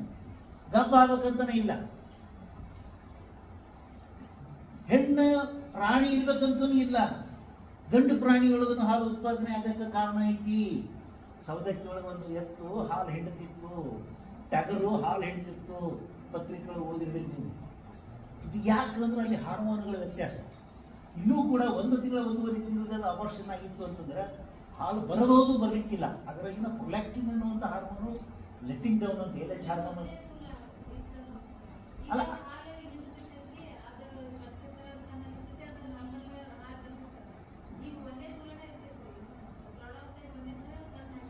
ಬರಲಿಕ್ಕಿಲ್ಲ. ಯಾಕಂದ್ರೆ ಹಾರ್ಮೋನ್ಗಳ ಪಾತಳಿ ಲೆವೆಲ್ ಡೆವಲಪ್ ಆಗಬೇಕು. ನಾವು ಹೇಳ್ತೀವಲ್ಲ, ಈಗ ನಾನು ನೋಡಿದ್ರಿ ನಡ್ಕೊಳ್ಳೋಕ್ಕಾಗಲಿದೆ, ತಗೊಂಡು ನೋಡ್ರಿ ಕೈಯಾಗ, ಅಂದ್ರೆ ಆ ಲೆವೆಲ್ ಬರ್ಬೇಕಂತ ಸಿಟ್ಟು. ಹಂಗೆ ಹಾರ್ಮೋನದ್ದು ಲೆವೆಲ್ ಬಾಡಿ ಒಳಗೆ ಬರ್ಬೇಕಂತ, ಅವಾಗ ಹಾಲಿನ ಉತ್ಪಾದನೆ ಆಗ್ಬೋದು, ಆಗದೇನೂ ಹೋಗ್ಬೋದು. ತಂದನ್ನು ಹಾಕಿದ್ರೆ ವಿಶೇಷವಾಗಿ ಹಾಲಿನ ಉತ್ಪಾದನೆ ಆಗೋದು ಕಷ್ಟ. ಯಾಕಂದ್ರೆ ಅಲ್ಲಿ ಹಾರ್ಮೋನ್ಗಳು ಆ ಲೆವೆಲಿಗೆ ಬರೋದಿಲ್ಲ, ಪಾತ್ರೆ ಮುಟ್ಟೋದಿಲ್ಲ. ಬಟ್ 1ನೇ ಸೂಲ್ನಾಗ, 2ನೇ ಸೂಲು ಆದರೂ ಕೂಡ ಹಿಂದಿನ ಸೂಲು ಅಂತ ಸ್ವಲ್ಪ ಉಳಿದಿರ್ಬೋದು. ಅದು ಹಿಂಡ್ಕೊಳ್ಳೋ ಪದ್ಧತಿ ಎಷ್ಟು ದಿವಸ ಹಿಂಡ್ಬೇಕು, ಎಷ್ಟು ದಿವಸ ಹಿಂಡಬಾರ್ದು ನಿಮ್ಗೆ ಆಗಲಿ ಕ್ಲಾಸ್, ಬೇರೆ ಕ್ಲಾಸ್ನಾಗ ನಿಮ್ಮ ಮಾಸ್ಟರ್ಗಳು ಹೇಳಿರ್ತಾರೆ. ಅದನ್ನ ನೆನಪಿಟ್ಬಿಡ್ರಿ. ನಾವು ಅದು ಬರ್ತೈತ್ ಬಾ ಹಿಡ್ದೈತ್ ಬಾ ಅಂತ ಹಂಗೆ ಹಿಡ್ಕೊಂಡು ಹೋದ್ರೆ ಅದೇನು ಇದು ಅಲ್ಲ, ಅದು ಸ್ಟೋರ್ ಹೌಸ್ ಅಲ್ಲ. ಅದು ಮುಂದಿನ ಸೂಲಿಗೆ ಅದು ತಯಾರಾಗಬೇಕು ಅಂದ್ರೆ ಅದಕ್ಕೆ ವಿಶ್ರಾಂತಿ ಕೊಡಬೇಕು, ರೆಸ್ಟ್ ಕೊಡಬೇಕು. ಆಕಳಿಗೆ ಅಥವಾ ಎಮ್ಮಿಗೆ ನಾವು ರೆಸ್ಟ್ ಕೊಟ್ಟರೆ ಹಿಂಡೋದನ್ನ ಇಷ್ಟನೇ ದಿವಸಕ್ಕೆ ಬಂದ್ ಮಾಡೋದು ಅಂತ ಐತೆ ಒಂದು ಪದ್ಧತಿ. ಆ ಬಂದ್ ಮಾಡಿದರೆ ಮುಂದಿನ ಸೂಲಕ್ಕೆ ಅದು ತಯಾರಾಗುತ್ತೆ, ದೇಹದೊಳಗೆ ಪೌಷ್ಟಿಕಾಂಶ ಉಳಿತಾರೆ. ಇಲ್ಲಾಂದ್ರೆ ಹೆಚ್ಚಿನ ನರಿಶ್ಮೆಂಟ್ ಅಥವಾ ಪೌಷ್ಟಿಕತೆಯನ್ನು ನೀವು ಕಾಯ್ಕೋಬೇಕಾಗುತ್ತೆ. ಈಗ ನಿಮ್ಮ ಪ್ರಶ್ನೆಗೆ ಬರಲಿಕ್ಕಿಲ್ಲ 1ನೇ ಸೂಲಾಗಿದೆ. 2ನೇ ಸೂಲಾದರೂ ಕೂಡ ಹಾರ್ಮೋನ್ಗಳು ಆಯಾ ದನದ ಮೇಲೆ ಹೋಗುತ್ತೆ. ಇದು ಸ್ಪೆಸಿಫಿಕ್ ಪ್ರಶ್ನೆ ಆಯಾ ದನಕ್ಕೆ ಸೀಮಿತ ಇದೆ. ಮತ್ತೇನಾದರೂ ಪ್ರಶ್ನೆ?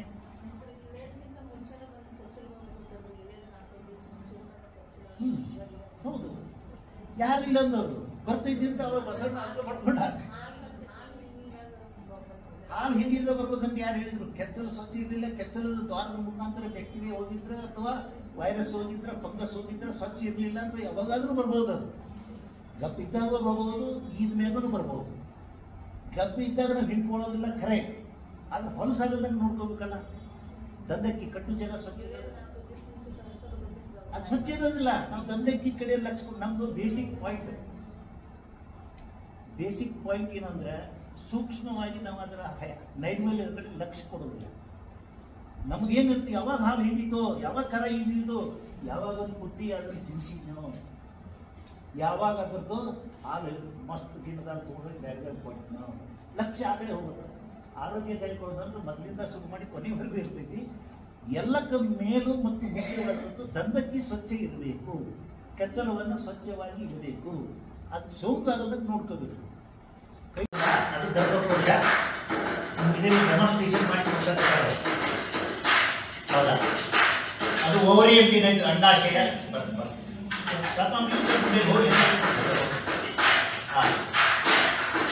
ಕವಲಗಳು, ಗರ್ಭಕೋಶದ ಕವಲಗಳು, ಇದು ದ್ವಾರ ಸರ್ವಿಸ್ ಅಂತ ಹೇಳ್ತೀವಲ್ಲ, ಕಂಡ. ಅಲ್ಲೇ ನೀವು ನಾಳೆ ಇನ್ಫಾರ್ಮೇಷನ್ ಗನ್ ಹಾಕೋದು ತೋರಿಸ್ತಾರೆ ಅಲ್ಲಿವರೆಗೆ ಬರ್ತದೆ ಬಾಡಿ ಅಂತ ಹೇಳ್ತಾರೆ ಅಲ್ಲಿವರೆಗೆ ಮುಂದೆ ಎರಡು ಕವಲು ಅಂದ್ರೆ ಈ ಹಾರ್ನ್ಸ್ ಅಂತ ಹೇಳ್ತಾರೆ ಇಂಗ್ಲೀಷ್ ಆದರೆ ಅದ್ರ ಮುಂದೆ ಇಲ್ಲಿ ಬರೋದು ಓರಿ ಇನ್ನೂ ಮುಗಿದು ತೋರಿಸ್ತೀವಿ ಓರಿಗೆ ಅಂಡಾಶಯ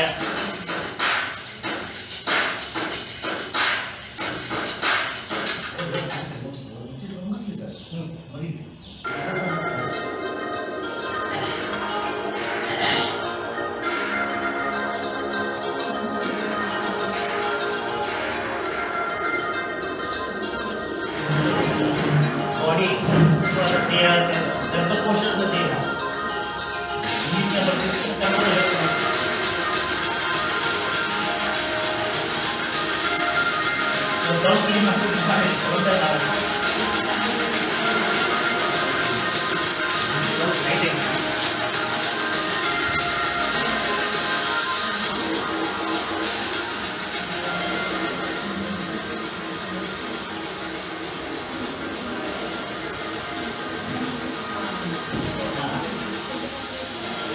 ಬಲಗಡೆಯ ಕವಲು ಎಡಗಡೆಯ ಕವಲು ಅಥವಾ ಹಾರ್ಮೋನ್ ಇವನ್ನ ನೀವು ನಾಳೆ ಕೈ ಹಾಕಿ ನೋಡಿದಾಗ ಎರಡನ್ನೂ ಪರೀಕ್ಷೆ ಮಾಡಿ ನಂತರ ನೀವು ಇನ್ಫಾರ್ಮೇಷನ್ ಮಾಡೋದಿರುತ್ತೆ. ಯಾಕಂತ ಭಾಳ ಇಂಪಾರ್ಟೆಂಟ್ ಐತದೆ. ಯಾವುದಾದ್ರು ಒಂದು ಕವಲು ನಾರ್ಮಲ್ ಸೈಜ್ಗಿಂತ ದೊಡ್ಡದಿದ್ದರೆ ಒಳಗಡೆ ಏನಾದರೂ ಇರ್ಬೋದು, ಅದು ಗೊತ್ತಿಲ್ಲದೇನೆ ಗರ್ಭಧಾರಣೆ ಆಗಿರ್ಬೋದು, ಅದು ಮಾಲಕರಿಗೆ ಗೊತ್ತಿಲ್ಲ ಅಷ್ಟೇ. ಅಂಥದಕ್ಕೆ ನೀವೇನಾದ್ರು ಇನ್ಫಾರ್ಮೇಷನ್ ಪ್ರಯತ್ನ ಮಾಡಿದರೆ ಭಾಷಣ ಆ ರೀತಿ ಆಗಬಾರ್ದು. ಮೊದಲು ಅದನ್ನು ನೀವು ಕೈಗೆ ಮುಟ್ಟಿ ನೋಡಿ ತಿಳ್ಕೊಂಡ್ರೇ ಸಾಧ್ಯ. ಬಲಗಡೆ ಓರಿ ಅಂಡಾಶಯ. ಅಂಡಾಶಯ ಒಂದು ಅಂಡಗಳನ್ನು ತಯಾರು ಮಾಡೋ ಫ್ಯಾಕ್ಟ್ರಿ ಅದು, ಹಾರ್ಮೋನ್ಗಳನ್ನು ತಯಾರು ಮಾಡೋ ಫ್ಯಾಕ್ಟ್ರಿ ಅದು. ಫೆಲೋಪಿಯನ್ ಟ್ಯೂಬ್ ಅಂತ ಬೆಳಕಿ ಅಂಡಾಶಯದಿಂದ ಕವಲುಗಳವರೆಗೆ ಜಾಯಿಂಟ್ ಮಾಡೋದು ಏನಂತ ಕೊಳವೆ ಹಿಂಗೆ ಅದು ಇದಲ್ಲ, ಅದು ಫೆಲೋಪಿಯನ್ ಟ್ಯೂಬ್ ಅಥವಾ ಡಿಂಬ ನಳಿಕೆ ಅಂತ ಹೇಳ್ತಾರೆ. ಆ ಡಿಂಬ ನಳಿಕೆ ಒಳಗೆ ಗರ್ಭಧಾರಣೆ ಆಗುತ್ತೆ, ಜೈಗೋಲ್ ಫಾರ್ಮೇಷನ್ ಅಂತ ಹೇಳ್ತಾರೆ. ಗರ್ಭಧಾರಣೆ ಆಗೋದು ಅದೈತೆ ಅಲ್ಲ, ಆ ಟ್ಯೂಬ್ನಾಗ ಇಡೋ ಅದು ತೋರಿಸ್ತೀನಿ ಪ್ರೊಸೆಸ್ ಏನಿದೆ. ಇದು ನಿಮ್ಮ ಎಡಗಡೆ ಓರಿ ಅಂಡಾಶಯ, ಫೆಲೋಪಿಯನ್ ಟ್ಯೂಬು, ಡಿಂಬ ನಳಿಕೆ ತಿಂಗಳಿರಲ್ಲ. ನಾರ್ಮಲ್ ಸೈಜ್ ಕೈಗೆ ಅನ್ಸಕ್ಕೆ ವ್ಯತ್ಯಾಸ ಗೊತ್ತಾಗುತ್ತೆ. ಕೈಯಾಗಿ ತೋರಿಸಿದ್ರೆ ಅಷ್ಟೇ ಇರ್ತೈತೆ, ಹೆಚ್ಚು ಕಡಿಮೆ ಸ್ವಲ್ಪ ಅಷ್ಟೇ. ಹಿಂಗೆ ಅವ್ರು ಹೇಳಕತ್ತಾರ, ಅವ್ರು ಹೆಚ್ಚು ಬೇರೆ ಭಾಷೆ ಒಳಗಿರ್ತದ್ದು, ಆ ಭಾಷೆ ನೀವು ಕೇಳ್ಸೋಕ್ಕಾಗಿಲ್ಲ. ನೀವು ಹಿಡಿಬೇಕಾದ್ರೆ ಎರಡರ ನಡುವೆ ಏನಿರುತ್ತಲ್ಲ, ಎರಡು ಕವಲುಗಳ ನಡುವೆ ಅಲ್ಲಿ ಬಳ್ಳಿ ಹಿಡಿದಿರ್ತೀವಿ, ಅದಕ್ಕೋಟಿ ಹಿಡಿತಾರೆ ಅಲ್ಲಿ ಹಿಡಿದು. ಆ ಪದ್ಧತಿ ನಮ್ಮ ವೈದ್ಯರು ಹೇಳ್ತಾರೆ.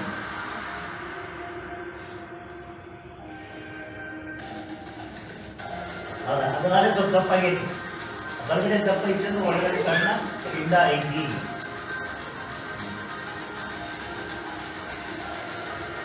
ಅಂತ ಅದನ್ನ ಮೊದಲೇ ನೀವು ನೆಗೆಟಿವ್ ಅಂತ ನಿರ್ಧಾರ ಮಾಡಿ ನಂತರ ಇನ್ಫಾರ್ಮೇಷನ್ ಮಾಡಬೇಕು. ಇಲ್ಲ ಅಂದ್ರೆ ಅದು ಶಿಶು ಹತ್ಯೆಗೆ ಸಮಾನ. ಶಿಶು ಹತ್ಯೆ ಮಾಡಿದ್ರೆ ಎಷ್ಟು ನಿಮ್ಮ ಪಾಪ ಬರ್ತದೆ, ಸದ್ಭಾವನೆಯಿಂದ ನೆನಪಿರುತ್ತೆ, ಅಷ್ಟೇ ಪಾಪ ಬರ್ತಾವ.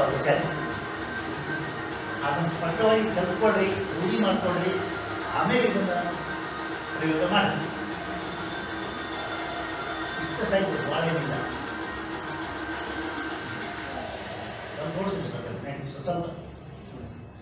ಸ್ವಲ್ಪ ಸ್ಪೀಡ್ ಹೋಗಿ ಹಾಂ. ಕೈಯಾಗ ನೋಡೋದು ಏಟೈತಿ ಅಂಗೈಯಾಗ ಒಬ್ಬ ಮನುಷ್ಯರ ಕೈಯಾಗ ಕರ್ಕೊಟ್ಟಿದ್ದು ಅದಕ್ಕೆ ಇಷ್ಟ ಇರ್ತಿದ್ದು.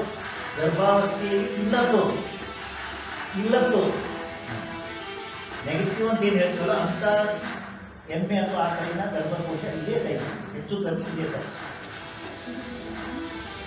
ಕೈ ಮೇಲೆ ವ್ಯತ್ಯಾಸ ಆಗ್ತಿರ್ತೈತಿ, ಸ್ವಲ್ಪ ವ್ಯತ್ಯಾಸ ಬಾರಿನಲ್ಲ.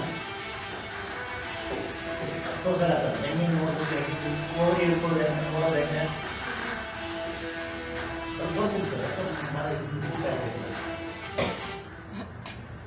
ಆ ಓರಿ ಬಂತು. ಈ ಓರಿ ನೋಡ್ಕೊಂಡ್ರಿ, ಡಿಂಬ ನಳಿಕೆ ನೋಡ್ಕೊಂಡ್ರಿ, ಕವಲು ನೋಡ್ಕೊಂಡ್ರಿ, ಗರ್ಭಕೋಶದ ಬಾಡಿ ಅಥವಾ ದೇಹ ನೋಡ್ಕೊಂಡ್ರಿ, ಸರ್ವಿಕ್ಸ್ ನೋಡ್ಕೊಂಡ್ರಿ. ಸರ್ವಿಕ್ಸ್ ಅಂದ್ರೆ ಕಂಠ, ಗರ್ಭಕಂಠ ಅಂತ ಏನು ಕರೀತಾರೆ ಕನ್ನಡ. ಅದರೊಳಗೆ ನಳಿಕೆ ಆಗ್ತದೆ. ರೈಟ್, ನೆಕ್ಸ್ಟ್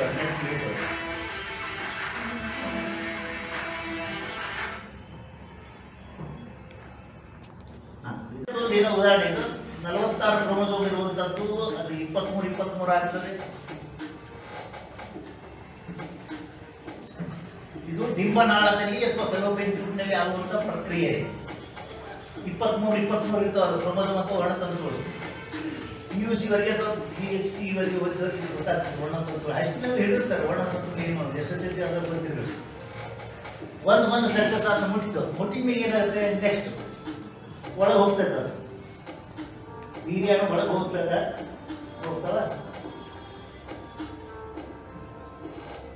ಒಂದೇ ಒಂದೆಲ್ಲ ಸಾಯ್ತವೆ.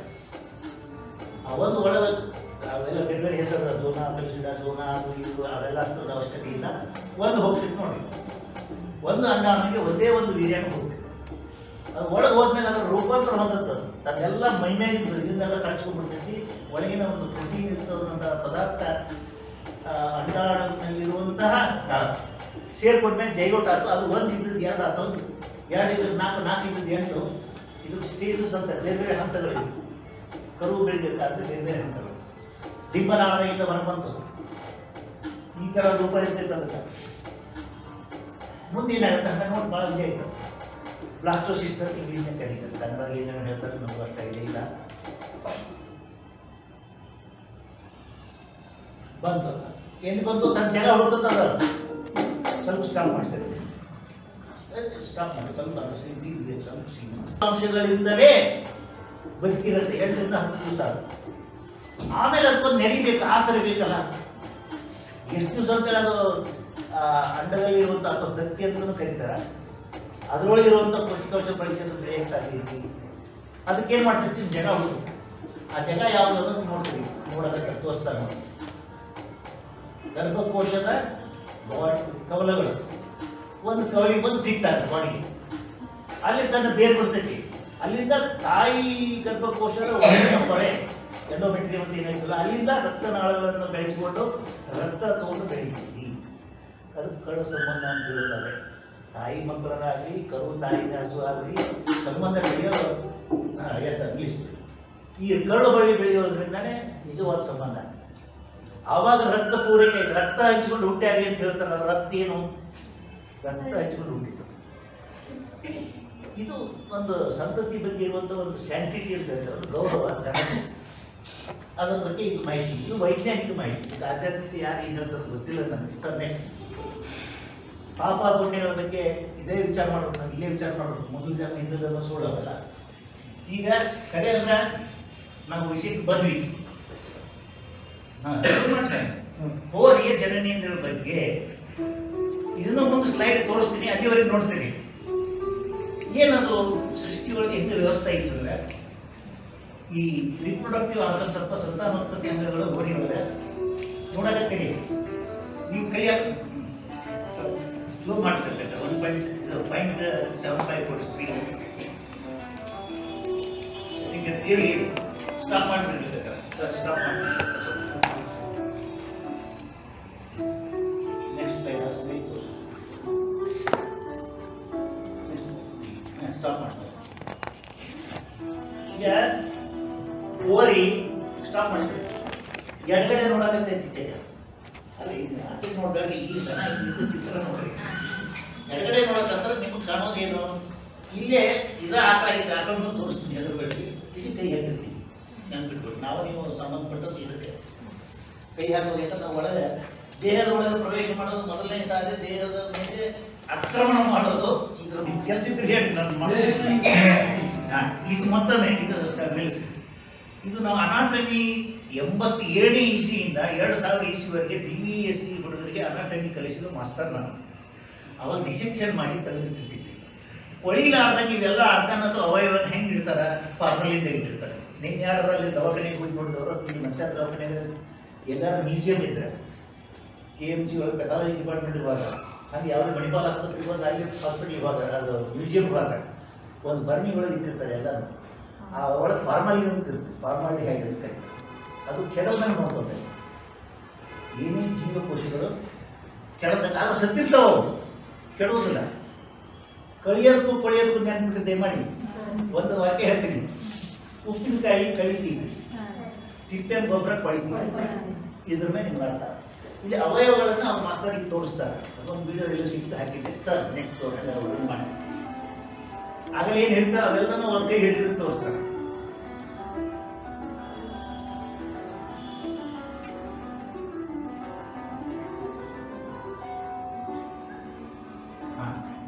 ಟೆಸ್ಟಿಕಲ್ ಒಂದೊಂದೇ ತೋರಿಸಾಗತ್ತೆ. ಸ್ವಲ್ಪ ಚಿತ್ರ ಯಾಕೋ ಸ್ಪಷ್ಟ ಅನ್ಸೋಗ್ಲೇನು ಡಾರ್ಕ್ನೆಸ್ ಕಡಿಮೆ ಅನ್ಸುತ್ತೆ.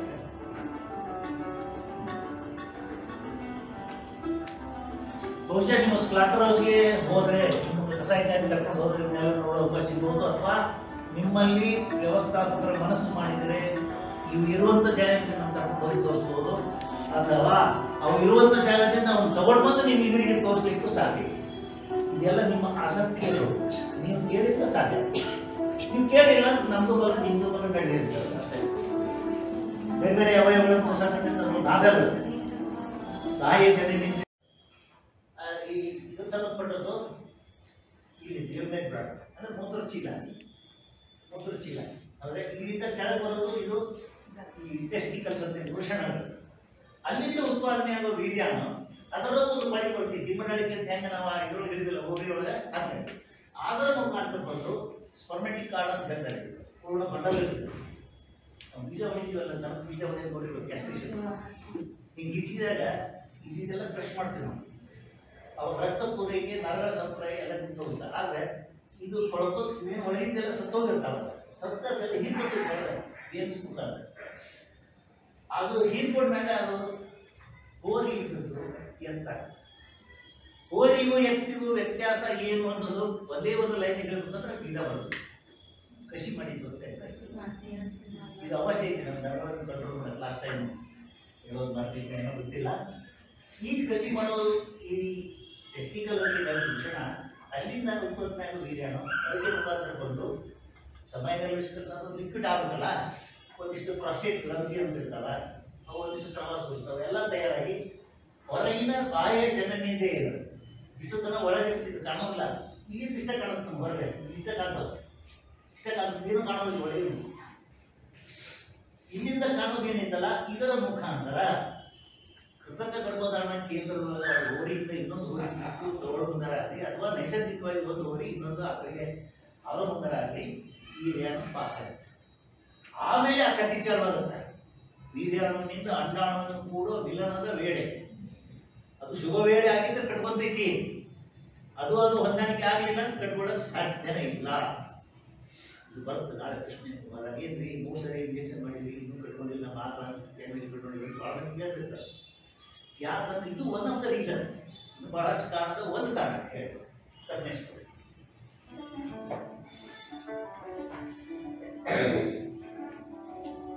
ನಿಮ್ ಕೆಲಸ ಇದ್ರೆ ಹೇಳಿ ನಾನು ಮಾಡಿದ್ದೀನಿ. ಇದು ಮತ್ತೊಮ್ಮೆ ಇದು ಸರ್ ನಿಲ್ಲಿಸಿ.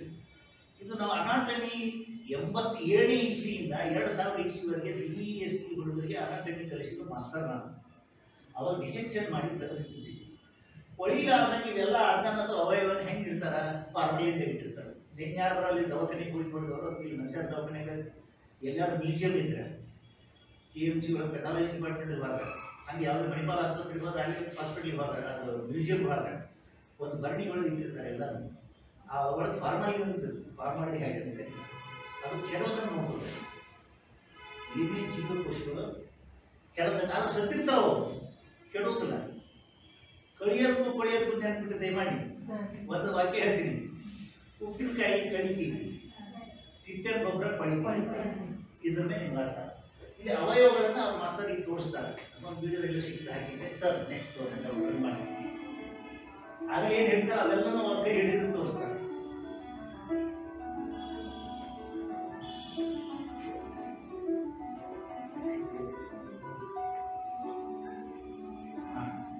ಟೆಸ್ಟಿಕಲ್ ಒಂದೊಂದೇ ತೋರಿಸಾಗುತ್ತೆ. ಸ್ವಲ್ಪ ಚಿತ್ರ ಯಾಕೋ ಸ್ಪಷ್ಟ ಅನ್ಸೋದಿಲ್ಲ, ಡಾರ್ಕ್ನೆಸ್ ಕಡಿಮೆ ಅನ್ಸುತ್ತೆ.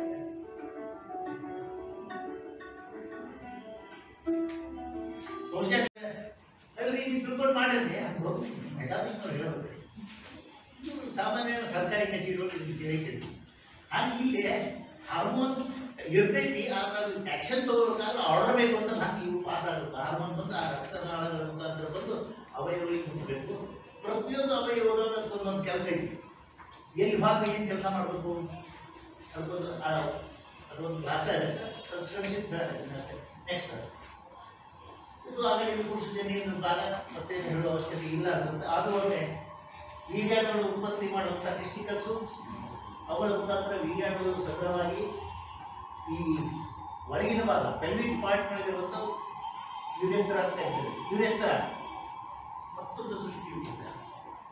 ಗಂಡಿನಲ್ಲಿ ಯುರೇತ್ರ ಅನ್ನುವಂಥ ಭಾಗ ಎರಡಕ್ಕೂ ಕಾಮನ್. ಎರಡು ಅಂದ್ರೆ ಏನು? ಮೂತ್ರ ವಿಸರ್ಜನೆಗೂ ಅದೇ ದಾರಿ, ವೀರ್ಯಾಣುವನ್ನು ಕಳಿಸೋದು ಅದೇ ದಾರಿ. ಸೃಷ್ಟಿಯ ವಿಚಿತ್ರ ಇದು. ಆದರೂ ಕೂಡ ಸಿಸ್ಟಮೆಟಿಕ್ ಆಗಿ ಕೆಲಸ ಮಾಡ್ತಾವೆ. ಒಂದು ಕೆಲಸ ಆಗ್ಬೋದು ಇನ್ನೊಂದು ಕೆಲಸ ಆಗಕ್ಕೆ ಸಾಧ್ಯ ಇಲ್ಲ. ನೆನಪಿರ್ಬೇಕು. ಹೆಂಗೆ ಅಟೋಲಾಪಿಂಗ್ ಅಂತ ನಮ್ಮ ಸಿಸ್ಟಮ್ ವಿಸರ್ಜನೆ ಅಲ್ಲಿಂದ ಬಂದಂಥ ವೀರ್ಯಾಣುಗಳು ಈ ಗಂತಿಯ ಮುಖಾಂತರ ಹೊರಗಿನ ಜನನಾಂಗ, ಬಾಹ್ಯ ಜನನಾಂಗ ಸಿಗ್ಮಾಯಿಡ್ ಇದು ಇಲ್ಲಿ ಐತೆ ನೋಡ್ರಿ. ಮೂತ್ರದ ಹರಗಳಾಗೋ ಜಾಗ. ಮೂತ್ರ ಯಾಕೆ ಹರಳಾಗುತ್ತೆ? ಮತ್ತು ಅದೊಂದು ಲವಣಾಂಶಗಳ ಕೊರತೆ ಹೆಚ್ಚಾಗಿ ನೀರಿನ ಅಂಶ ಕಡಿಮೆ ಕೊಟ್ಟಿದ್ರೆ ಇತ್ಯಾದಿ ಕಾರಣಗಳಾದವು ಅಂತ ಹೇಳ್ತಾರೆ. ಇಲ್ಲಿ ಹಳ್ಳಾದಾಗ ಇಲ್ಲಿ ಬ್ಲಾಕ್ ಆಗುತ್ತೆ. ಬ್ಲಾಕ್ ಆಗೋದು ಎಂತ ಹೋಗೋದಿಲ್ಲ. ಆದರೆ ವೀರ್ಯಾಣುಗಳು ಏನಾಗ್ತವೆ ಎರಡು ಸಂದರ್ಭದಲ್ಲಿ, ಒಂದು ಕೃತಗರ್ಭಧಾರಣ ಕೇಂದ್ರದೊಳಗೆ ನೀರು ಸಂಗ್ರಹಣೆ ಮಾಡ್ತಾರೆ ಅವರು ಕೃತ್ರಿಮವಾಗಿ ಅವಾಗ, ಅಥವಾ ನೈಸರ್ಗಿಕವಾಗಿ ಸರ್ವಿಸ್ ಮಾಡೋದು. ಸರ್ವಿಸ್ ಅಂತ ಕರೀತಾರೆ. ಆಕಳ ಅಥವಾ ಎಮ್ಮೆಗೆ ಹೋಗಿ ಅಥವಾ ಕ್ವಾರ್ಟರ್ ಸರ್ವಿಸ್ ಮಾಡೋದು ಅಂತ ಹೇಳ್ತಾರೆ. ಆ ಸರ್ವಿಸ್ ಮಾಡಿದಾಗ ವೀರ್ಯಾಣು ಬರೋದು. ಇದು ಅವಶ್ಯವಾದಂಥ ಅವಯವಗಳು ಇತ್ತೀಚೆಗೆ. ಇದು ಎಷ್ಟು ಸೂಕ್ಷ್ಮ ಅಂದರೆ ನಾವು ಸಣ್ಣವರಿದ್ದಾಗೂ ನಮ್ಮ ಅಜ್ಜಿ ಮುತ್ತಜ್ಜಿಯವರು ಹೇಳ್ತಿದ್ರು.